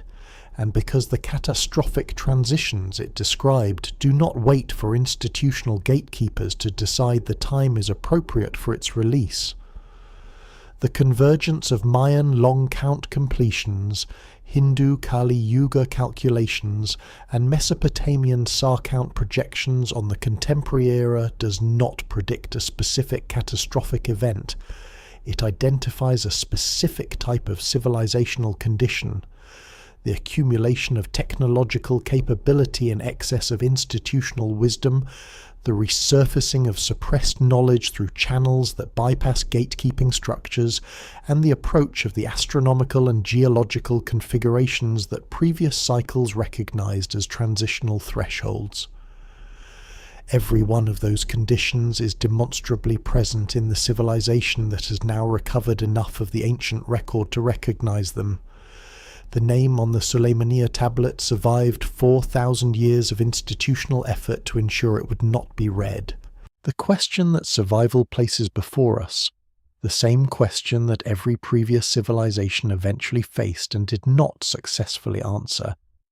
is whether the knowledge of what the cycles require can now be integrated with the technological capabilities we've accumulated in time to change what the record of those cycles suggests has always, until now, come next.